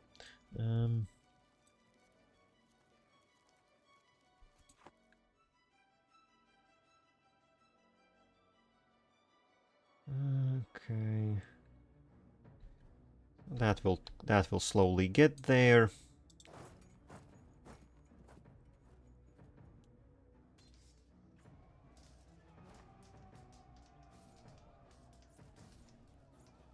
Oh, you boys arrived in the shock phase. That's the wrong time to arrive. That's the wrong time to land. Just in the middle of the shock phase. Yeah, that's no good. Oh, this is... okay, so, I get what happened. So the company... So I don't remember who it was here anymore. What was it? The company of the Grudge Bearers, if I remember correctly. They colonized this hold, and yeah, it's Hecho's legacy, and now they have reformed into Hechodovar. Which, what was their shtick? I don't remember what was their... They are the Pyrite traditions, which is morale of armies and reform progress growth. Admin advisor cost. I guess they are like the builders. If I remember correctly, they must be like the builder dwarves. Maybe. And yeah, they have Segdir as well. Actually, okay, so at least Segdir, they got pushed out into the caves, but they seem to have taken over some land from... I still don't know who this is. They must be like some sort of cave goblins. But I've yet actually to see them.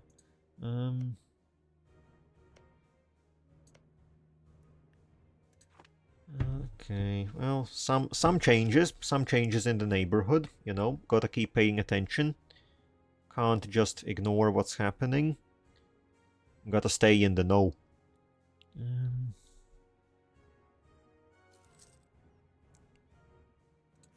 Gots to stay in the know.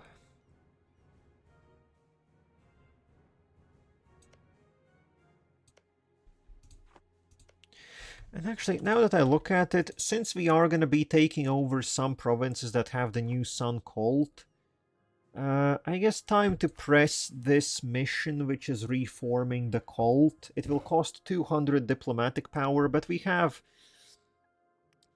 now getting a decent amount of diplo power, I guess because we are back down to our appropriate amount of diplomatic relations.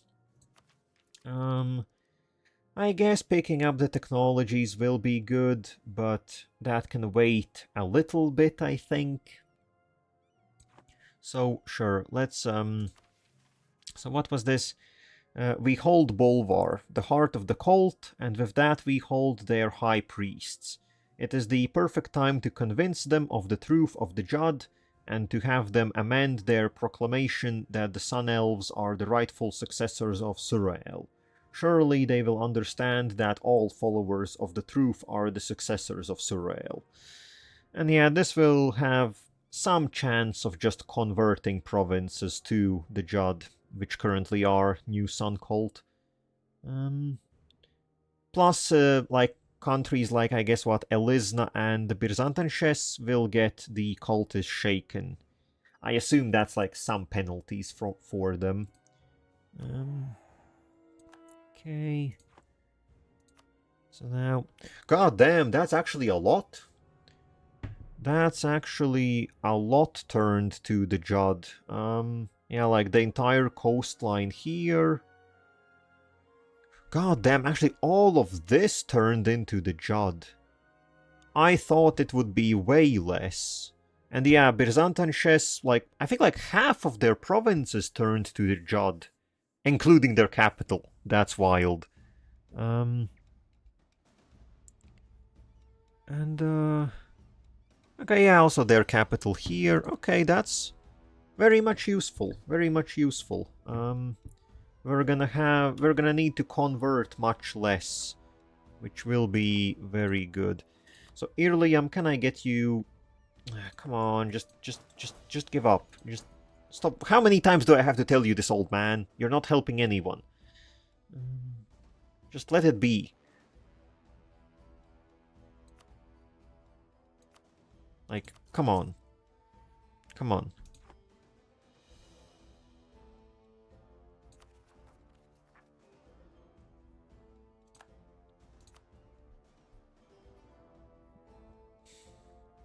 Ah, disease. Why the disease?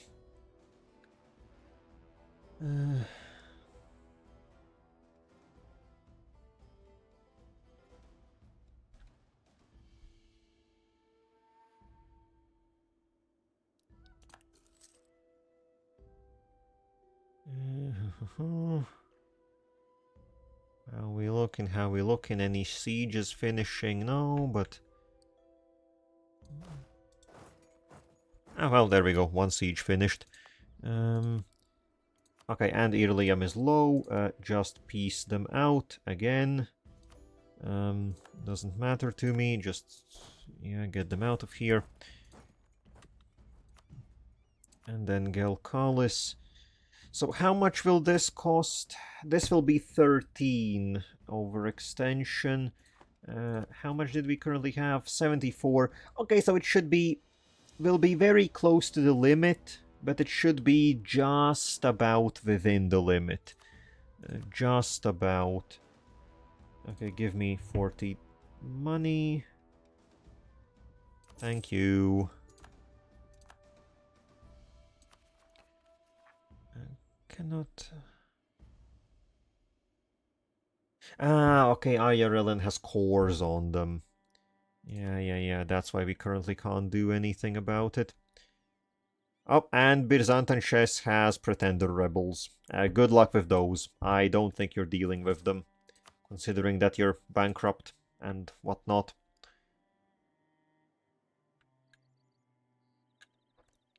Okay, and then this... Once we finish sieging the capital... Ah, Learnings of an Elder. At this point... At this point, I have to say Jadar is on his way out. So actually, I will take just the raw 50 Diplo. Yeah, I will actually just take the raw 50 Diplo. Okay, they're still not willing to give anything away.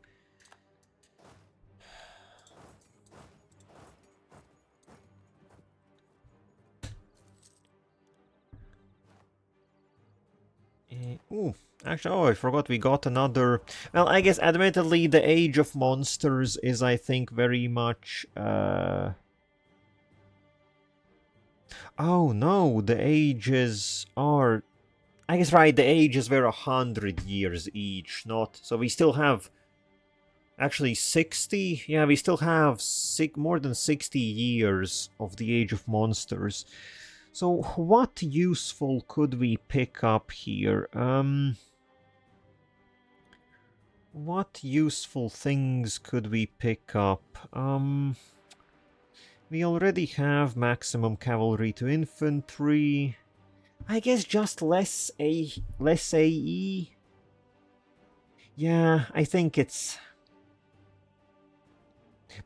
I'm not sure it's gonna be super useful, but, you know, just a little bit. I think compared to everything else, the rest, all the other bonuses are comparatively lackluster. So, let's just pick that up.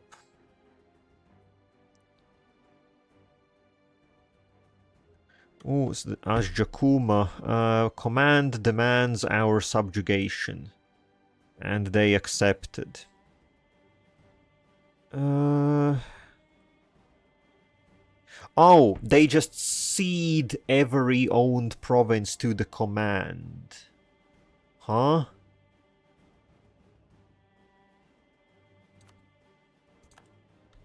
I know they still exist. They still exist. Oh, and there we go. That's a siege over. Yeah, the command. Oh, okay. The command is now doing its westward and I guess southward expansion. Yeah, the command is doing very good.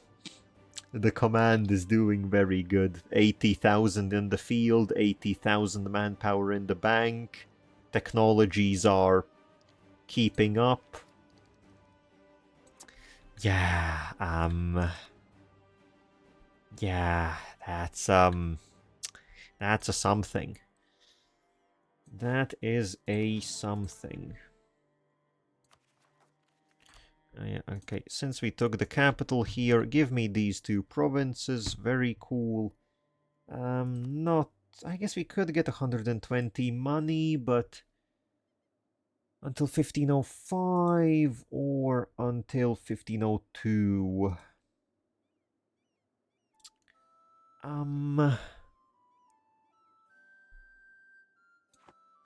Will I need... will I need those provinces for anything in the mission? Not really. I don't think they're required, at least currently. So, yeah, okay, sure, give me the money. Give me the money.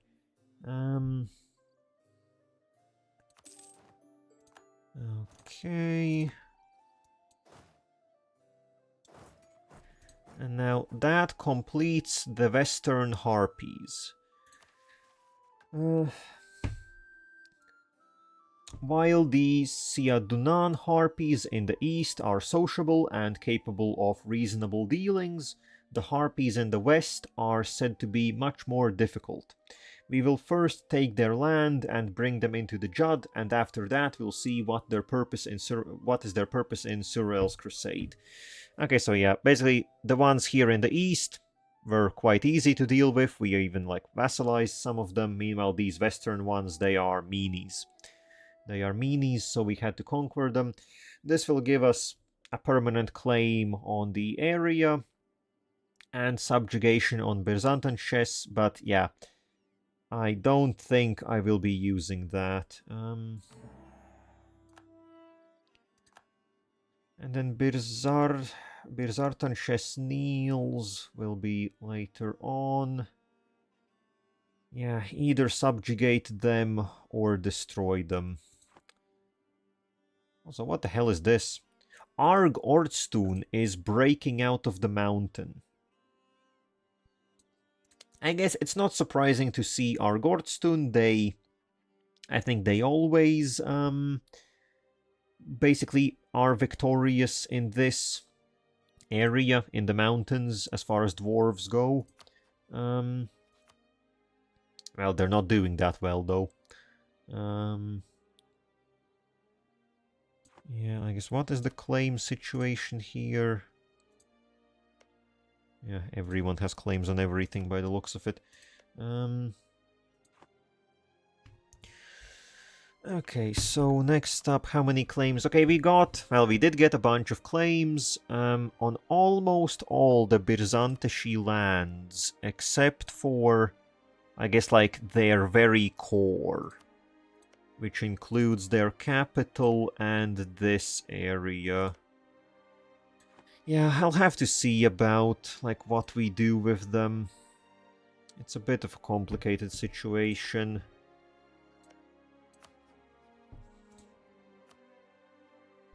Yeah, subjugation. Or just conquest. Okay, until when do we have a peace? We have a peace until 99.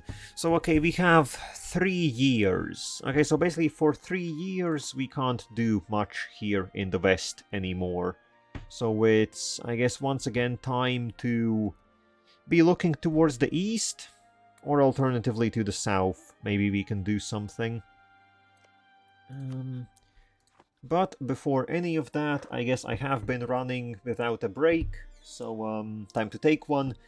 And then I'll be back in, I guess, a few minutes. Yeah, bathroom break, hydration break, stretch, all that good stuff. So, yeah, be back in a few.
And I'm back.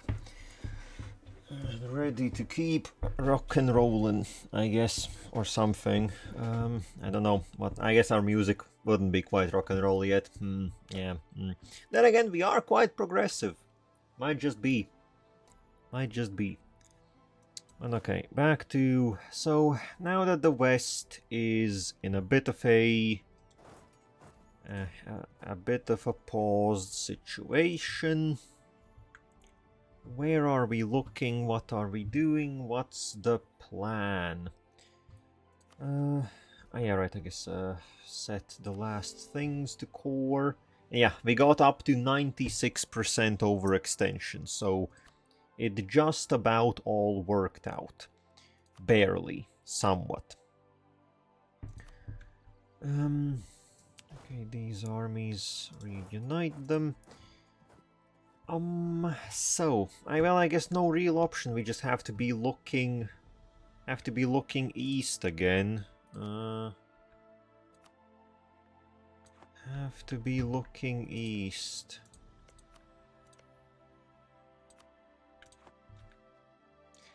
So, what is the situation? How long was this? I always forget. 1501 is when this peace treaty ends. I don't really... Well, then again, I say I don't want to be gobbling up excess territory, but I think we will have to take some territory anyways, because we don't just need the specific cities. We do also need 150 provinces total.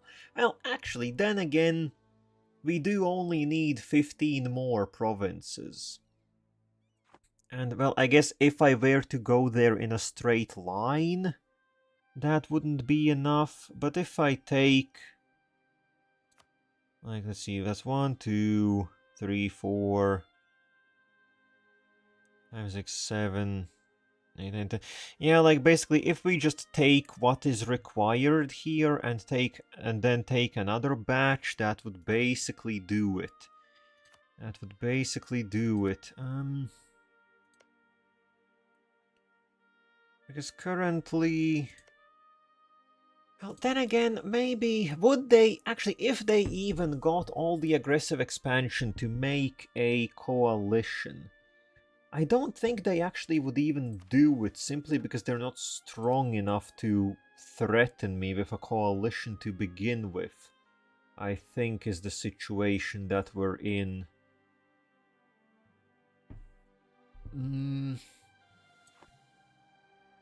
And knowing that information, I could just potentially gobble some of them up. How high is the development here?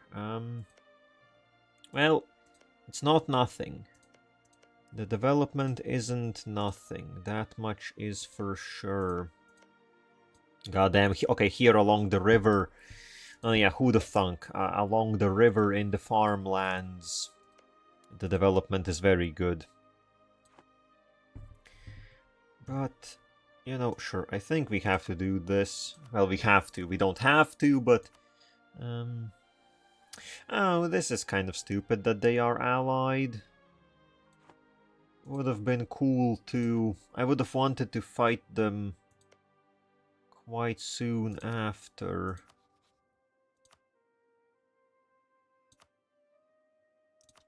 And it looks like they have started putting together alliances, that much is for sure, but it shouldn't be enough to really impede us. If anything, I might just need to bring over some of the army over to the east. Speaking of army, I guess we could get some more cavalry in. What are our numbers? 27. We could go up to 30.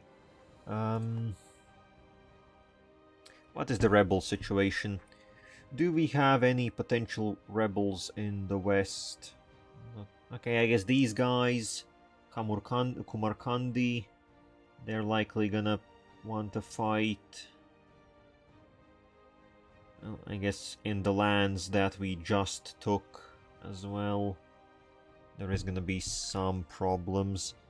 Also down there, yeah, I forgot that we took land down here.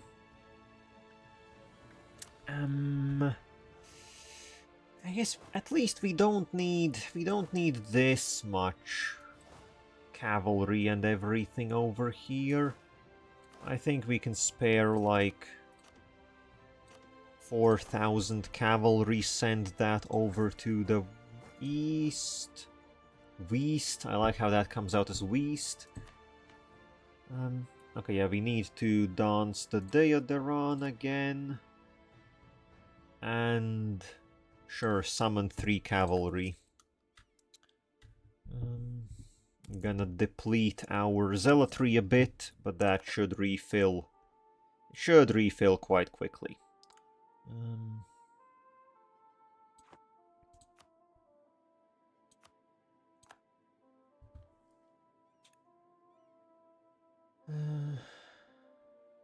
And yeah, religious-wise, also, I'm quite surprised how well we are keeping up with just converting all the lands. I guess there are quite a few bonuses that weren't in the game the last time I played, I'm pretty sure.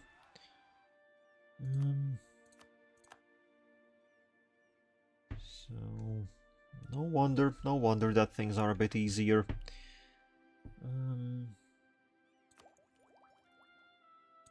And okay, we could pick up vetting, which does give us a very nice 0.2 yearly corruption reduction.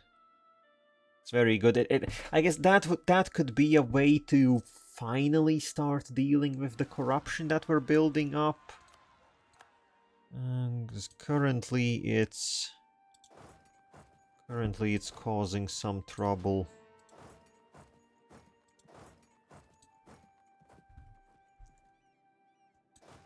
Okay, you can combine.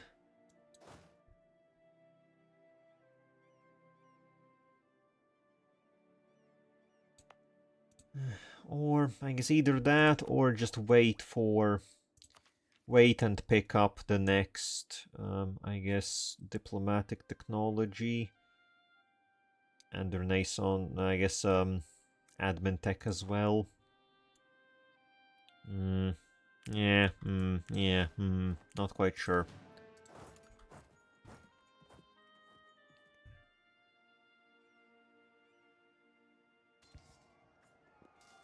Boop, boop, boop. Bonk. Get bonked. Okay, actually, who am I? Actually, is there even a point in spying on the Raj anymore? They don't have any vassals. They only have one city. I don't think there's much of a point in... yeah, in actually spying them. I can steal their maps. Can I? Ooh, this will give me 20 provinces. Sure, let's steal maps. Oh, that gave me down here. Okay, sure. And then we can steal some more maps. Sure, 10. Okay, over there. Actually, that's relatively useful. I have been thinking what's going on in this area. Okay, and then just drop the spy network. We don't need it. Okay, so actually we see what the hell is going on here, which is relatively useful. These guys are doing still quite well, even though we pushed them out from their main territories. And Yezel Mora is doing good, by the looks of it. They have 60,000 troops. Yeah, I think they are doing good. Yeah, looks like they indeed are doing good. So they are swamp trolls. They live in one giant swamp, which you would rather not go into. And they have like a special night magic or something. They're weird. They're interesting. They're very interesting. I don't think they have any missions yet, which is a bit of a shame. I think if they got a mission tree, I can see them being a very interesting nation to play.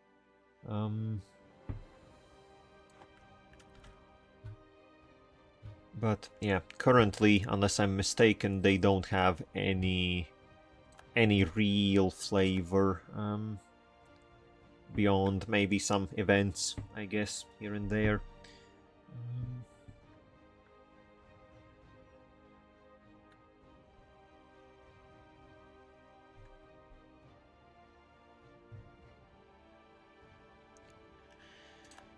Okay, got that back for our friends. And then what else? What's on the chopping block? I guess once some of these provinces get cored, I will definitely convert them. These ones that are more expensive, I'm still waiting on. I don't quite want to be spending almost 10 crowns a month, and that's for like what? Not quite 3 years, but 2.5 years. Like, yeah, that's a lot of money. That's a lot of money. And Verkal Gulan got an uprising. A goblin horde. Well, they should be able to deal with that themselves. Would be a bit disappointing if they couldn't. Okay, so now that we have actually some forces here, what the hell do we do? What do I need to do?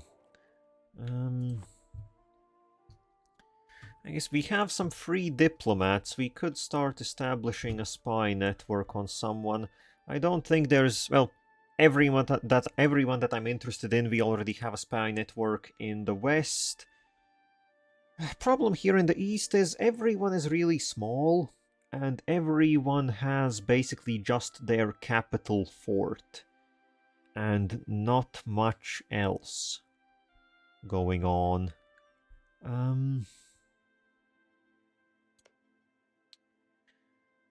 Ooh, the command is in that war of theirs. Yeah, everyone here is like, just, I guess, well, what, pick up some spy network on the ones that have level 3 forts. Sardifadin, I will need to fight them.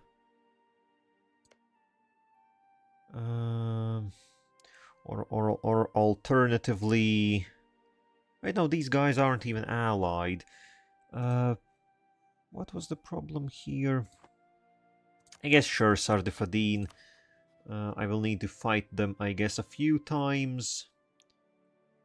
So let's start building a spy network on them. Not really the best usage of a diplomat, but well, better than them just sitting around and not doing anything.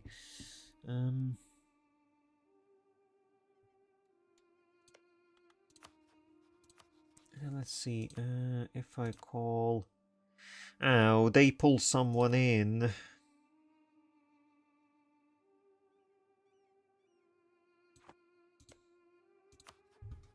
$7k. Then again, it shouldn't be... I do want to just reduce the amount of nations in the area, really, if nothing else. Okay, so let's split off some...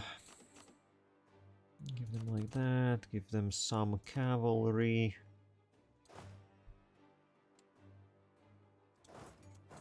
Okay, that'll be 10,000. Okay, actually give them like... one more cavalry. So you... give me the siege general. And then meanwhile this army will be... give them the fighting general.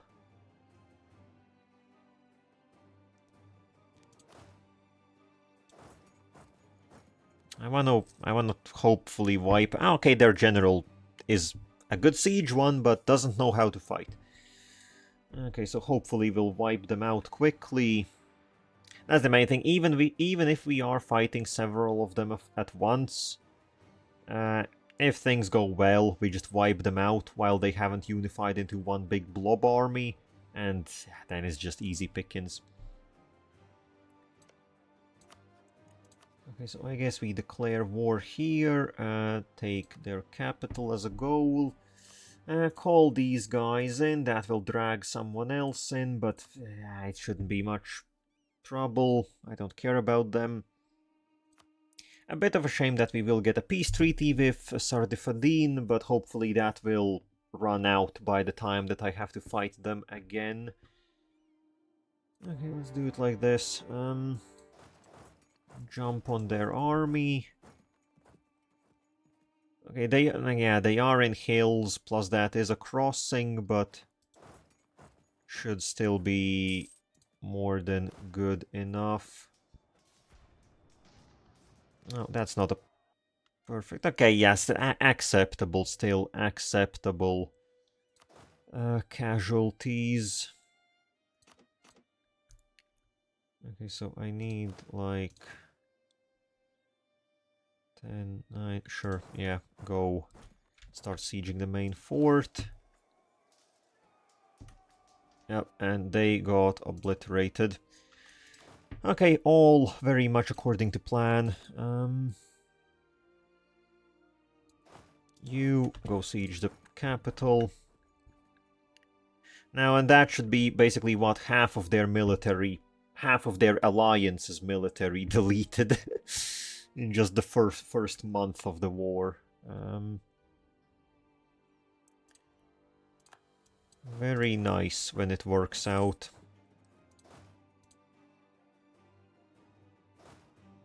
Come on, so let me select the province. Also, okay, yeah, they don't have, looks like they don't have any really substantial defenses in their capitals. They should go down quite quickly.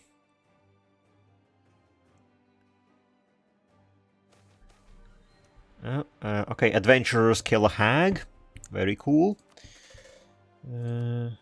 And a province converted, Kumarkand. That's a substantial one, so that's very cool. One of the ones that we just recently took. Oh, disease. It started so well.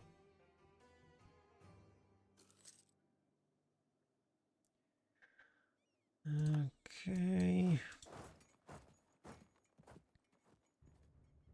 Oh, you guys, watch out. We have some people here. We have people. I repeat. We have people. Oh, and they're coming over here. And that's a wall breach. Very cool. Okay, no, that's too much. Just they will deal with it. They will deal with it. 10,000 versus 7,000 should be. Why are they losing? Why the frick are you losing? You monkeys. What the how did you manage that?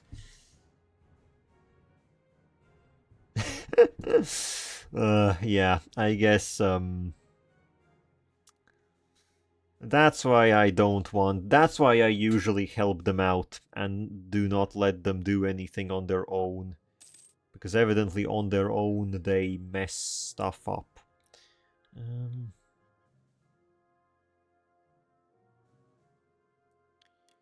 Now please just don't go in again. You're gonna die again.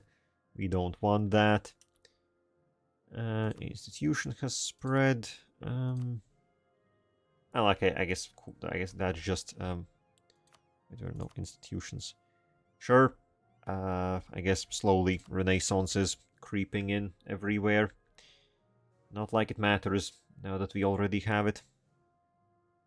Where are you going? I know I could tell them to not be suicidal, but well, where's the comedy in that then?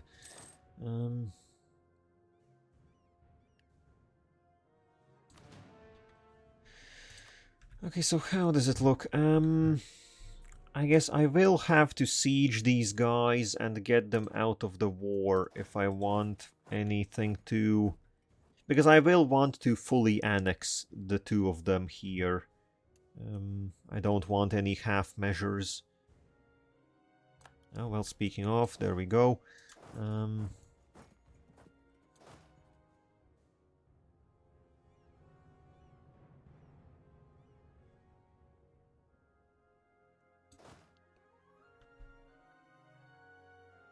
Okay, then send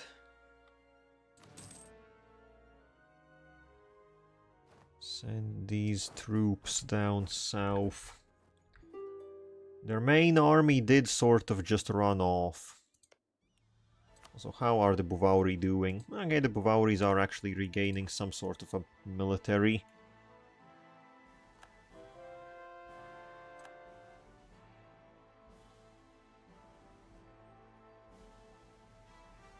Okay, I guess you go sit on their capital. Sit on it like on an egg. An egg-shaped capital. So yeah, currently they're, yeah, I guess because of the alliance they're not gonna accept full annexation. But we can deal with that, we can deal with that.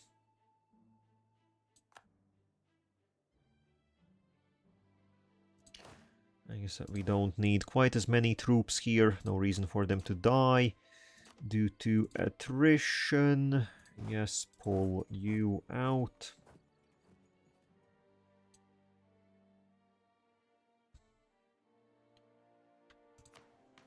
And yeah, zealotry is already... Well, see, recharging zealotry is so easy. Like, we spent 60 before all of this fighting, and we have already regained 30. And I assume once we piece them out, we're gonna regain the rest of it. Just that easy.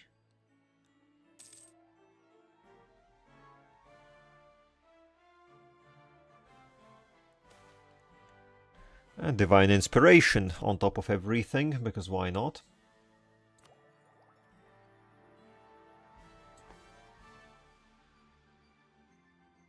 Okay, well, yeah. Also, before I can start piecing anyone out, I need to...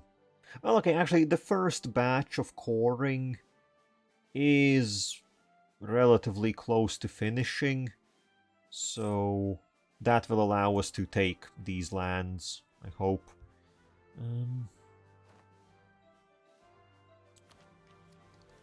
Yeah, there are the first technologies, though I will wait a bit. Yeah, no need to rush in there. Okay, slowly everything is ticking along.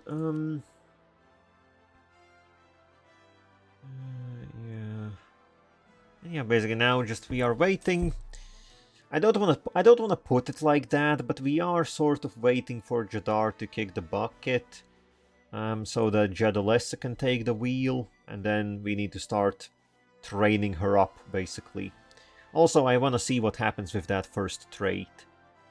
I think I have something in my memory that it will get replaced by the Magician trait, by the Spellcaster trait, and then she'll get 2 more, which is like, hopefully will be something decent. I guess with the long-lived races, that is the sort of the biggest threat, that you just get bad traits. Because they are with you for a very long time. As I said, in our case, they're gonna be with us for the entirety of the campaign. So it would be a bit disappointing to just get something negative. In the same way, getting positive traits can be a incredibly big boost. Okay, so can I just piece you out? Yes, I can. Can I maybe also break some of your alliances? I definitely could. Yeah, let's just... By how much would that extend the peace? 1503, 15... Okay, that's the very end of 1502. That is... Okay, so that's an extra year. Extra year. Will I make it there? Nah, I can just fight them and all their allies. That's not gonna be much of a difference. just white piece them. Just white piece them. Doesn't matter that much.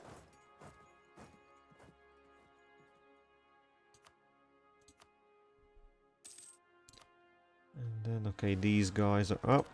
Got a uprising literally next to the army. Yeah, that's not a smart place to do stuff. Yep, and there they go. Shock phase deleted. More coring, very cool. I guess, where is my siege leader? Let's send them over, maybe help out there. Oh, plus like... Yeah, okay, well, the harpies are going in, and I trust... No, don't break the siege! You absolute... you absolute idiots. They are almost done with the siege. And instead they decide to help out in the fight. Well, I guess good on them for trying to help out in the fight, but then again also... You absolute buffoons. Well, I guess we didn't lose much progress. Strong military leadership. Oh, this isn't a good one. Okay, so we have gotten very competent leaders, even from the peasants. Basically, this is meritocracy versus tradition. If we go with tradition, then the nobility will not like it, and we lose some stability. Or we lose army tradition, but gain... Well, army tradition is a very good thing. And we are keeping it stable, but I don't know how easy it would be to regain it. But then again, losing stability is also bad. But I think we get plenty of events where we can regain stability. So I think I will actually swallow the stability hit. And yeah, we'll just have to deal with that. Sure. Oof. I like having my high army tradition. It's very reassuring. It's a very nice thing to have.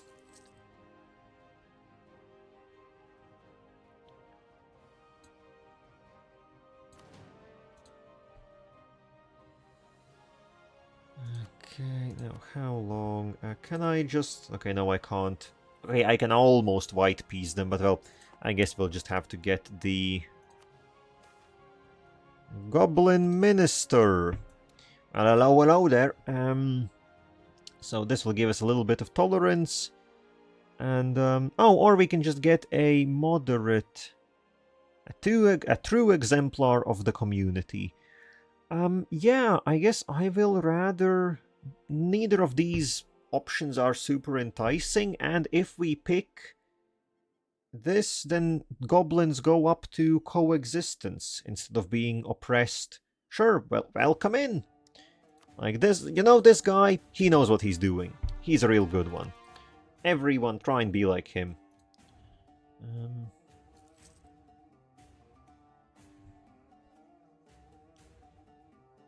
Terrata rivaled us, surprising that only now. I rivaled them quite a while back. And there goes the fort. So now you just white piece out, I think. Or... Oh, actually, I could break an alliance here. Okay, I don't care about them. Okay, we can break a bunch of alliances. This will still cost us nothing. Yeah. Just don't cause me any trouble in the future, basically. And now we can take them... Okay, so I think we should be at... Okay, we have 75% that we can work with. And yeah, this is only 30.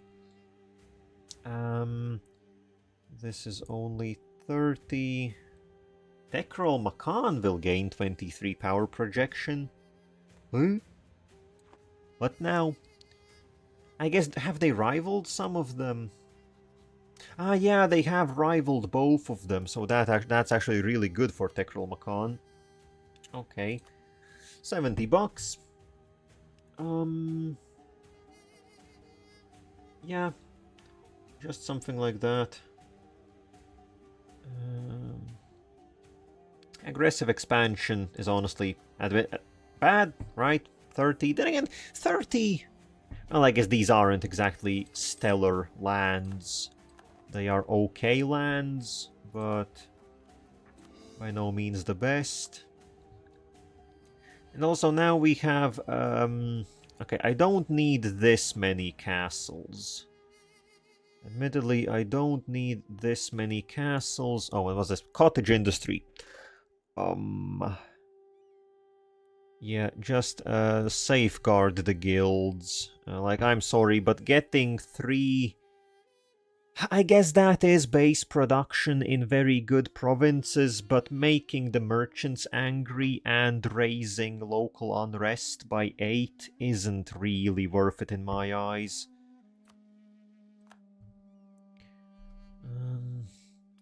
Okay, so yeah, we have too many... Oh, knowledge sharing ran out. We have too many castles here. There isn't really any need for... I guess what, this one in setup seem... The new one in Shenral is... I guess it covers a bit of a wider area. I think, yeah, let's get rid of the one in setup seam. Yeah, sure. I don't want to be paid. Like, mostly I keep all the castles that I capture, but they do cost money. And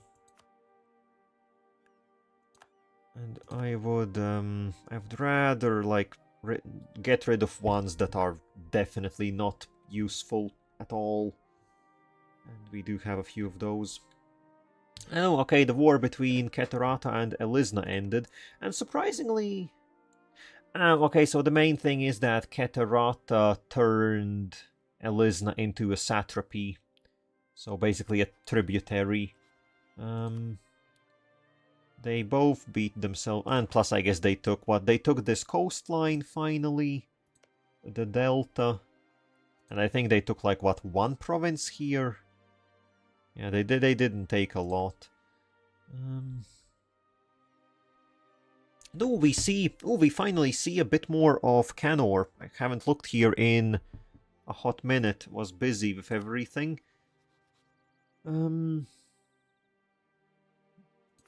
Yeah, Corvuria. Corvuria has once again not taken Ashiend. Yeah, I think that the AI has some issues here. They never take these two provinces, which basically means they haven't done their mission tree at all. Okay, yeah, our Gordstone is spreading out here decently, I guess. Anything in the Empire. Vex is doing quite well. Also, Goved is quite big. 60k.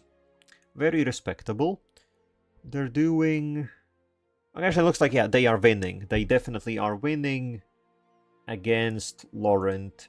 Basically, for those that don't know, in this area, it's basically always a fight between Goved and Laurent. And I guess in the recent patches, Laurent has been nerfed quite a bit. But usually Goved also has their own problems. But looks like this time around they are decisively winning. They are decisively the winners. And anything else interesting that we maybe see? No, not quite yet. Not quite yet.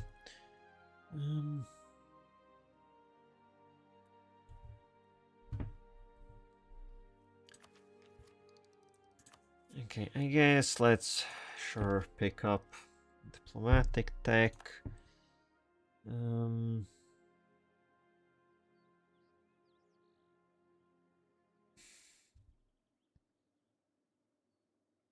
I think by the time that... Yeah, by the time that the ahead of time penalty reduces a bit on professional officers, they'll be able to pick that up basically right away. Military tactics will be a very good bonus, and new infantry. Admittedly, I don't care that much about new infantry, but well, it's an upgrade is an upgrade.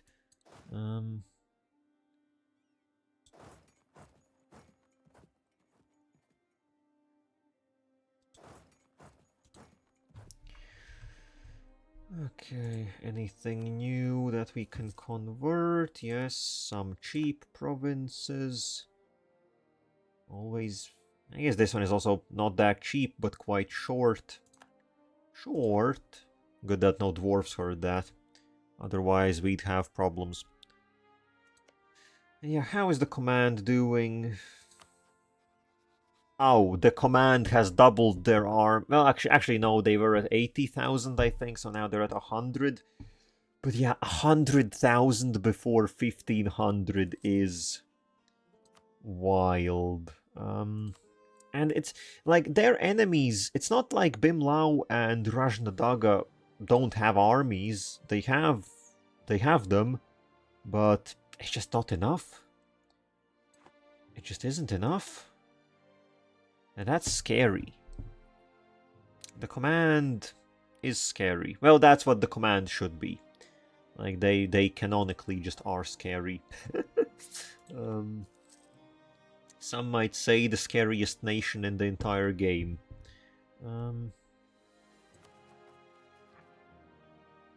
Okay, we do have some separatists on the rise. At least they both are next to forts. I guess we can move over there.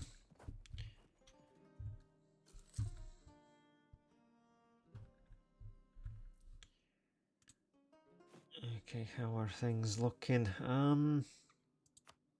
Conversion, very nice. Yeah. Let's see, do all of these have zeal? Yeah, all of these have zeal. Where is this? Oh, a gold rush. 350 gold. That's nice, that's nice. One inflation, though. Inflation is a wild thing. Inflation is a wild thing. Actually, what is our inflation currently at? 4%. Yeah, I guess since we lost our advisor, which actually... Level 1 inflation reduction. Yeah, sure, come here. You only cost 1 crown a month. I should have checked earlier. This means we also have the goated combo once again. Anything good military? Not really. I don't have a need for military power that much. Oh, the truce with Byzantium just ended. I forgot, so that's... I was thinking, what are we supposed to do next? Well, if this truce ended and they are getting killed. By who?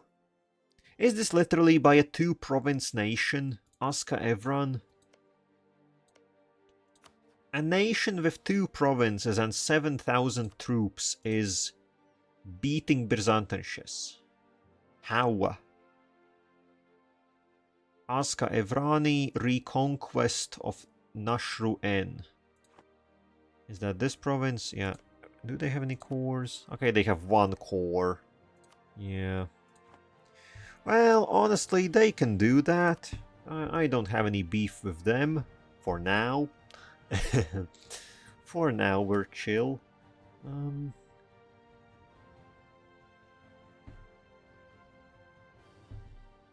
But yeah, I guess it would be nice to wait out some of the separatists here, and then we can go... Actually, will we have 15%? 15%? We will have some... I think I can pull off... one of these armies can head... Oh, well, speaking of... Okay, well, go down south. Yeah, I think these 10,000 troops we can pull to the Western Front. And actually, in the meanwhile, these 15,000, sure, start drilling. Start drilling, why not?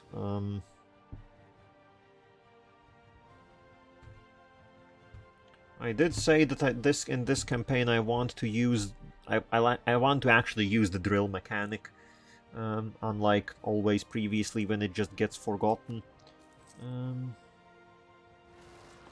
Oh, you! Well, okay, at least they are on the fort, which is the best province.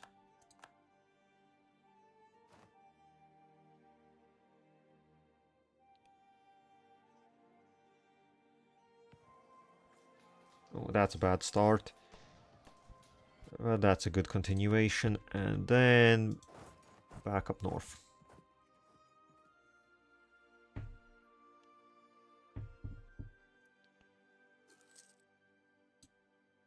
Okay, yeah. Also looks like the Birzanteshis are still dealing with their pretender rebels. Well, I say dealing, I doubt that they will be able to deal with them. Their army physically isn't in any shape to do that. Like, theoretically, size-wise, they are roughly the same, but I think they still have the penalty from being bankrupt. And that's a massive debuff to your military.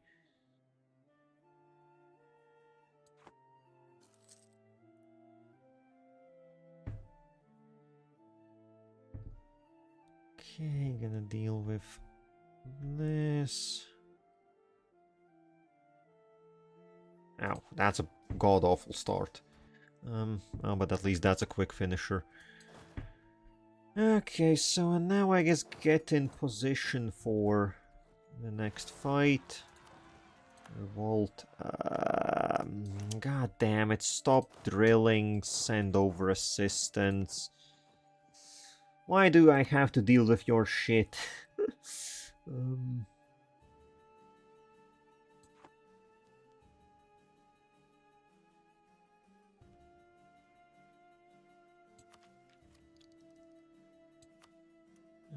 Yeah, sure, pick this up. Actually, so that gives us... Oh, so this will be a big consideration for the end of today. So that now gives us another idea group. Which, that's another big choice.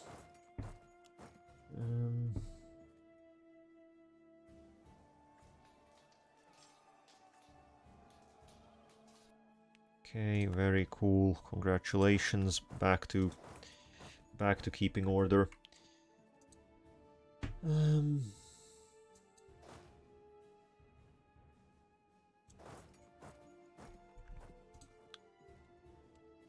Because, so, idea groups. Espionage is good, and we have the important stuff, and it's on the way, and at some point we'll complete it, and that'll be very fine. But now the second one, the second slot... I guess the choice is administrative or military. So military would be very nice. We can pick up, I guess, a lot of good options. I always love offensive. But admin is also just specifically administrative ideas themselves. That would be juicy. And hello. Candily dandy. Howdy. We are just got access to another idea group. Don't know if I don't think I'll pick one right away, but it will definitely be a consideration. It will definitely be something. Also, you back to drilling. Now that we don't have anything on the menu. Yeah, those got dealt with. Hopefully you can rid your own provinces. And here, do I want to start a war today? Do we want to go to war today? I say, yeah. So, but actually, do I want to go to war while they are being attacked by Aska Evran? I don't think that should cause too many problems. hopefully Aska Evran will finish their fight in short order. I don't know. Maybe. I think, yeah, I don't want to wait too long. Also, we don't have much else on the menu, so something has to get done. But, yeah, the subjugation. I guess the subjugation is a big question. I'm honestly not super interested. Also, considering how big they are, I'm not even sure if I could vassalize them in one go. So, like, where are the missions? How much does this? I guess the next missions will open up here only once we become the Empire anyways. Currently, it doesn't lead into anything. Which makes me think... they always seem to have too much AE to make for a decent vassal. Yeah, I don't know. I have, like... This is my second time playing the Jadd, and... I think the first time I didn't do a lot vassal-wise anyways. This time it's going a bit better. Elaine and Tekral Makan are actually doing something. Verkal Gulan is actually not shitting the bed all the time. Well, I guess they're slowly getting there. I need to integrate them quite soon. But yeah, overall, I don't really like vassal stuff. Don't like dealing with them. So yeah, I'm thinking just taking them outright should be good enough. Absolutely love the Jadari. Yeah, it's they are like I haven't played a whole ton of Anbennar. I have like I think I have done three full complete games, and then like 2 or 3 that failed. So I guess I would say I have some intermediate knowledge, and yeah, like one of the campaigns I have fully completed was the Jadd. I loved it to bits, so decided to play another one on stream. Basically, is how it went. I have claims on Shad Kuj, don't I? Yeah, so let's set Shad Kuj and just get in there. No, you keep drilling. That's nothing for you. Keep drilling, goddammit. Okay, and then just siege army, start sieging, everyone else start taking the little stuff. The mod's amazing, tons of very cool lore and such. Yeah, I very much... I think I end up mentioning that basically every stream, but yeah, I just love how much content there is. Like, it could be... I think it legitimately could be like a fully independent game, right? And I don't think anyone would have any complaints about that. Just the amount and diversity of content is very nice.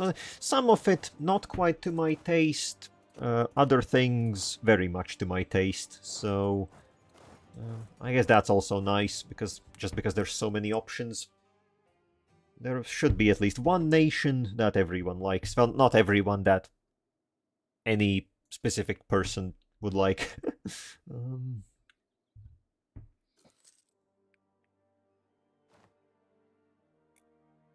Jadari was the first nation in the mod I vibed with. For me, it was...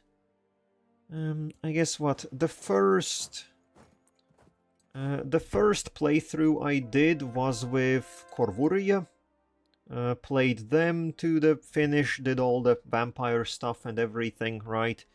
And then, I guess right after that, the second campaign I did was not really co-op, but I guess with a friend playing multiplayer, and did the Jadd. It was a bit messy. I didn't know what I had gotten myself into. So had some problems, but not too many problems.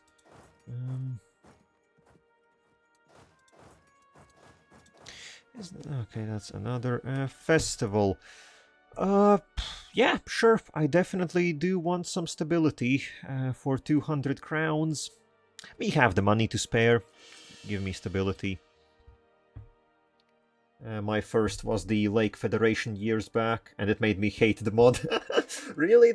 I guess I haven't played anything in the Lake Federation area. I've just always seen them blob up. Lake Federation and Yin River Nations need to be completely redone. Although the breakaway states from the Lake Fed are decent. I guess those are two areas I don't have any personal experience with. I only have... I think I haven't done anything in the Lake Federation area at all. Not even like conquest-wise or anything. The Yin, I have played some stuff in Alien Tier, but only... like, not the Yin themselves. I've only been there conquering them and whatnot. Lake Feds are cursed beyond belief. I guess, yeah, what is the... is there, like... the more recent Lake Fed nations they've added are pretty neat. But the Federation itself is god-awful. Is that just, like, outdated mechanics? Or... like, I guess, like, what's the... is there, like, one main issue? Or is it just, like, overall... lots of small details that are broken? Also, okay, so this would be a bunch of military. When is the next group? Level 10. Decisions. I guess having so much overflow military power makes me think I do want to pick up... I think I want to pick up a military idea group.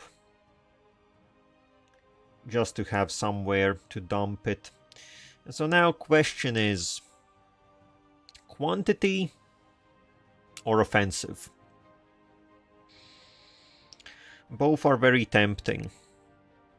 One would be for quick returns, the other would be for long-term returns. I do like offensive myself. And I guess I do have a lot of military power. We could knock out, what... almost 3 ideas right away.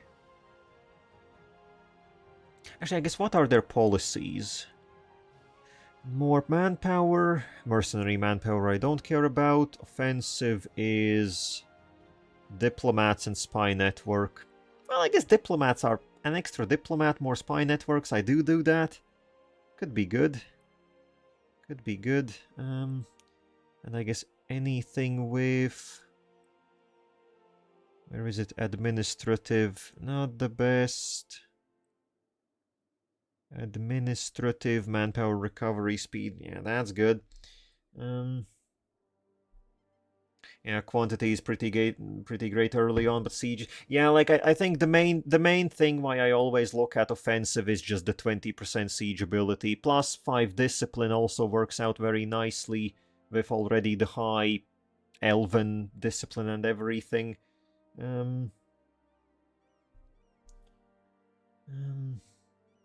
Yeah, manpower becomes... yeah, like, currently just the main issue is not having anything stated, basically, right? And I guess, honestly, with the changes that they have made, I haven't really struggled with manpower. Like, currently we are sitting at 30,000. I haven't had any wars with big losses. So I think let's just go for offensive. I always like playing with offensive. And we can knock, I guess, 2 out right away. Which actually gets us Desert Phoenix. So that's gonna be cool.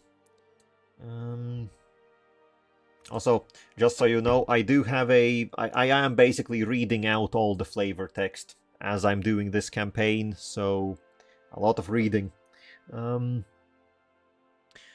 So the Desert Phoenix. When Jahir's Phoenix legions returned to Bolvar, many of them found a new and strange land that they could not find their home in. They returned to the desert and carved out a new life for themselves in this desolate land. adapting their battle experience to the wide desert plains. The Phoenix Legions transformed into the mounted desert phoenixes.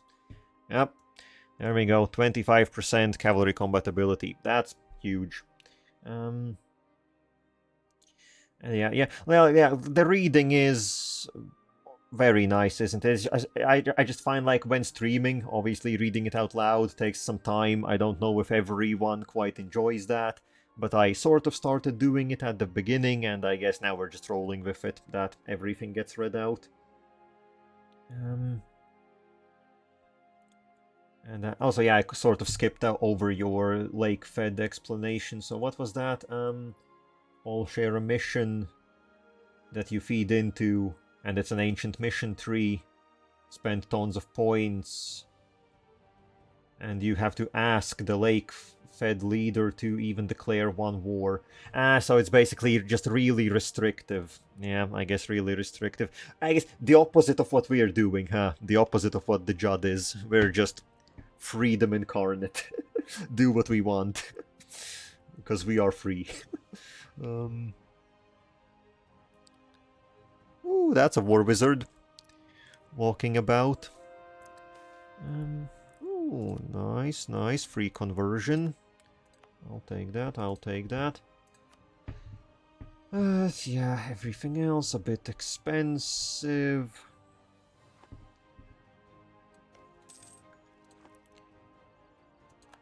Truce expired.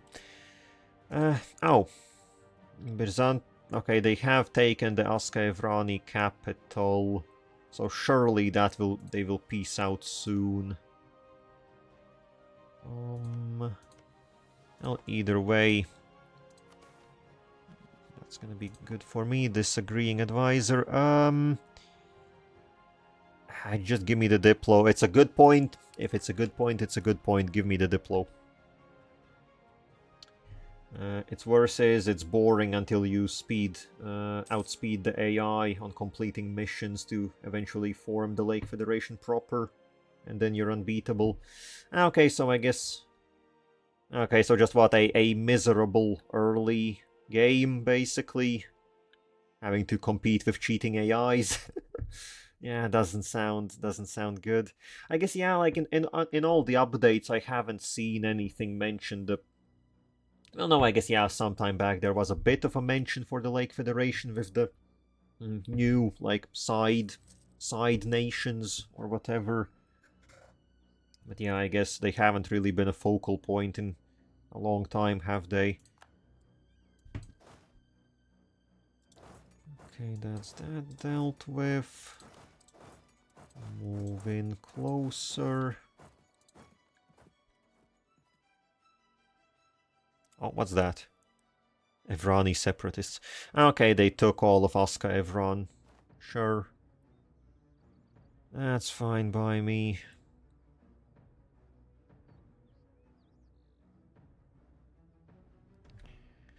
Now I will have to deal with their pretenders, I'm pretty sure, which is gonna be a bit of a pain in the ass, but Kogzalan, you're all the way down there, aren't you? Well, once you reach 90%, maybe I will pay attention.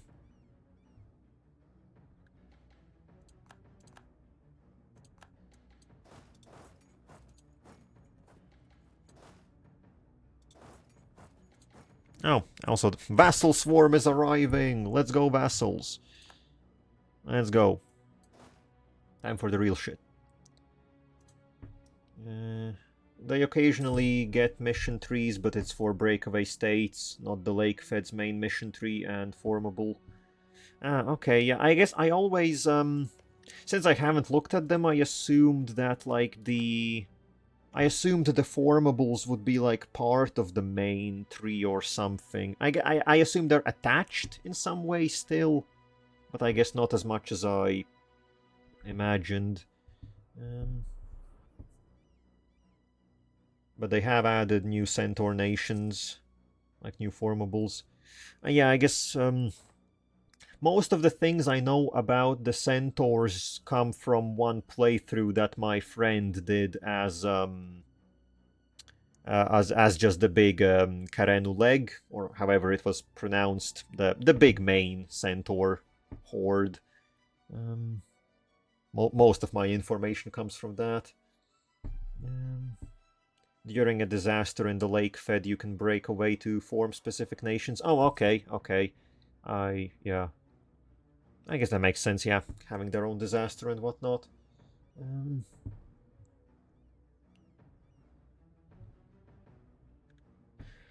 Okay, can I sneakily now? I think I can just start doing what the pretenders... Oh, okay, and there goes the capital. Well, that was rather quick. That was rather quick.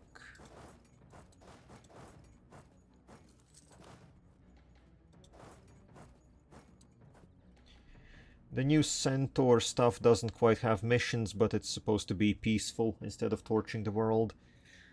I guess what, like, focused on staying mostly just in the plains and like developing them and stuff and turning it into not just a wasteland.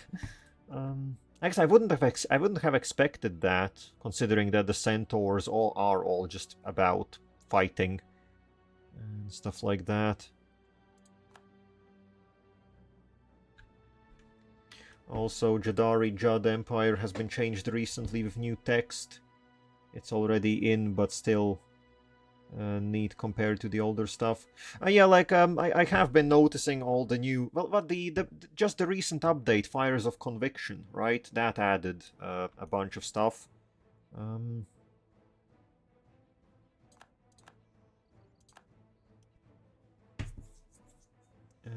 They were originally from Escon and the Deep Woods. You mean like their deeper lore has been like adjusted and stuff? Because also the next major update is June. Okay, okay, June, that means still... Oh, the centaurs are getting one, sure. Okay, I guess June at least means still a decent chunk of time. Which is neat for me.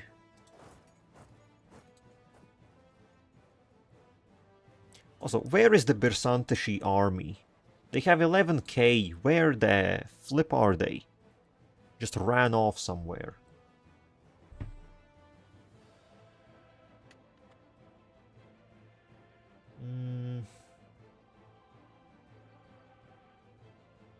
You mean the lore rewrite was for the centaurs? Because something about them being from the Deep Woods. I do remember that somewhere in the back of my mind. As I said, like not having played the area myself, right, kind of hard to pick up, a bit harder to pick up on like all the lore and details and so on. Mostly just know what I actually have played.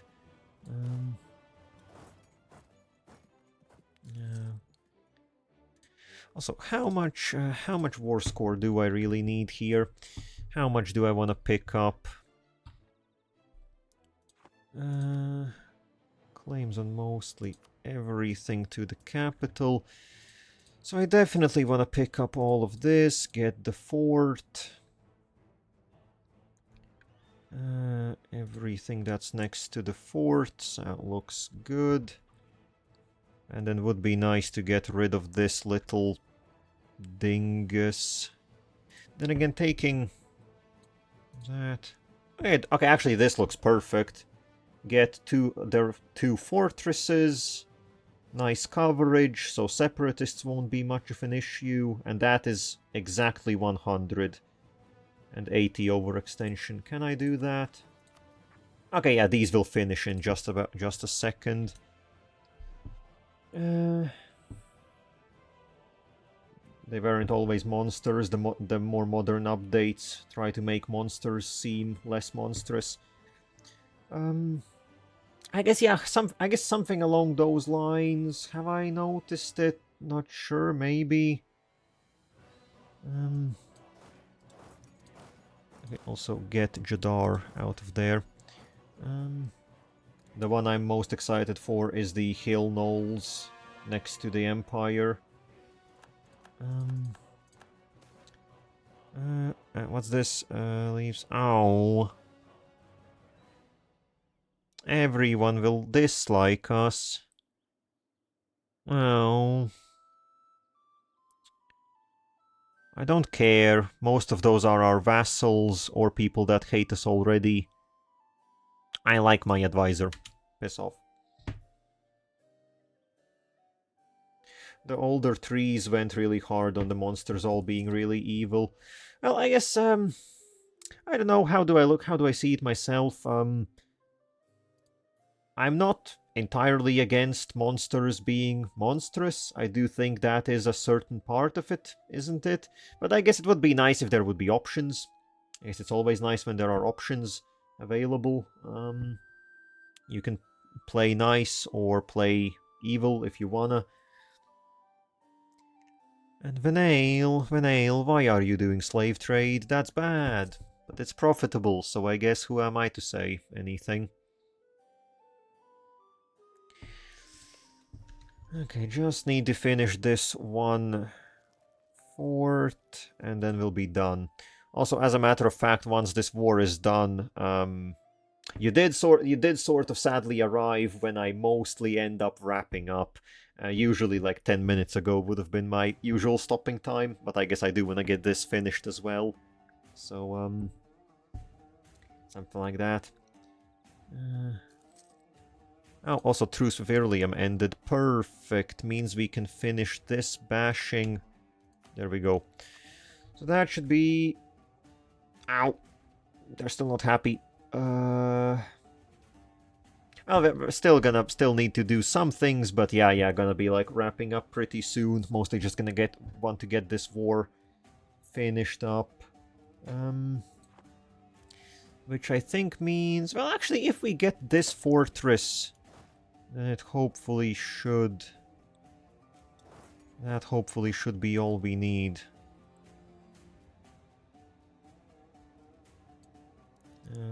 Yeah, I enjoy the gnolls because they were unabashedly evil demon worshippers minus like 2 gnoll nations.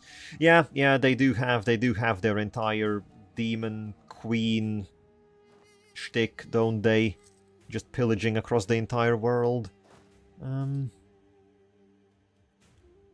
Which I guess I haven't really looked into them past that. Okay, there we go, perfect. That should be, yep. So this will be a maximum peace treaty, but yeah, it doesn't matter. Actually, only 55 AE for taking this much? I guess I have stacked like a few reductions. But, okay, so we get all the land. 400 to core it all. Oh, we actually... yeah, we just about, not quite, but... Sure, give me that. And not a single battle during all of that, which is quite something. Great Jazob there. The reason the flooded area on Corvoria exists. Ah, yeah, right, that was because, what... Dostanor flooded it, right, to prevent the Gnollish invasion. I do remember that. Corvoria being one of the few nations that I have played. So yeah, I guess makes sense then that the Gnolls would have a giant empire. I guess I've never looked at them. I imagine they must have some fun mechanics, going like ultra wide and just conquering everything with a horde.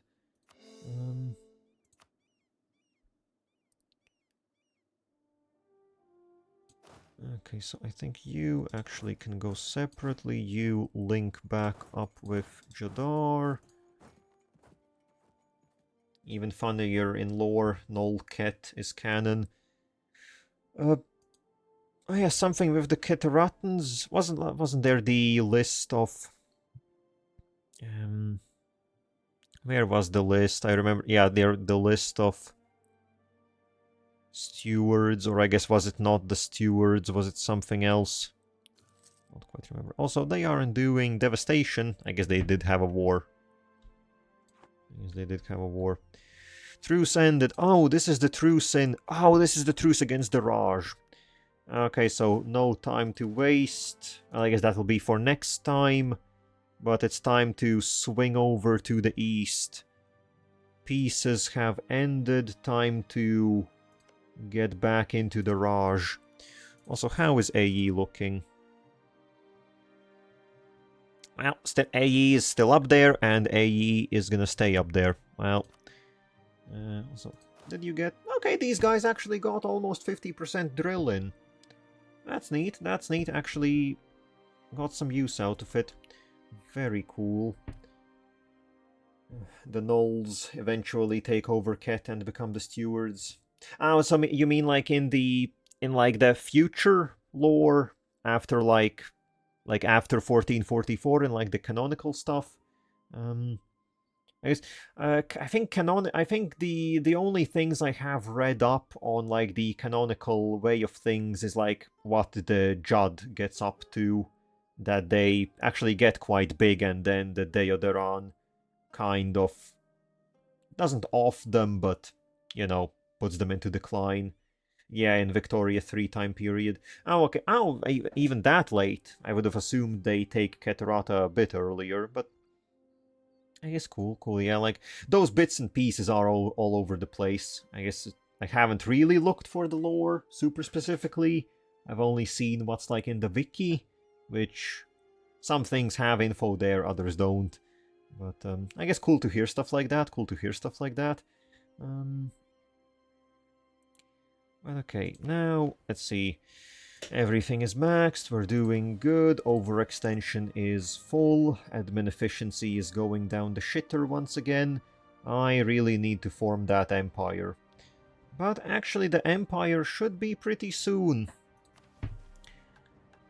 We now, yeah, province count is fulfilled, I just need 2 cities. And I think both of those cities should be tapeable next stream. So now that the peace treaty ended... Oh, you are allied. No, wait, no, you're allied with the pink ones. Okay, that's fine. I don't care. Wait, no, actually, I don't even need to fight them. I need to fight Amtu Jasat, who are allied with mostly just some randos I don't care about. And then that will get me adjacent to Deni Jassar and Sarandifadin. And what allies do they have? Don't care. And they... Yeah, don't care. Okay, so next time everything is set up for forming the empire. Which means I won't have to suffer too much under this lack of governing capacity anymore. It's been quite problematic up until now. But yeah, I guess as I said, so that war is finished. Time to wrap it up. I guess nice point into actually, yeah, we passed into the 1500s. Jadar is still rocking it. While madman, absolute madman. And yeah, actually he might, damn, Jadar might actually witness the founding of the empire. Now that would be something. Though I guess we'll have to see. If that comes to fruition. But well, yeah, I guess that's about that then. Thanks for stopping by, Candy. Thanks for stopping by, everyone else. Always a pleasure having some new people in and about here and there. And oh yeah, you can check. I have the schedule on Twitch if you care at all. Anbennar will be back on Wednesday. I have it like every second day, in between some different things. But yeah, also otherwise, Star Rail back tomorrow for most likely one last stream, and then I'm benching it. But yeah, otherwise I guess that's that. And it's dinner time for me, so better get going. So yeah, once again, thanks everyone, and bye bye. I guess see you next time.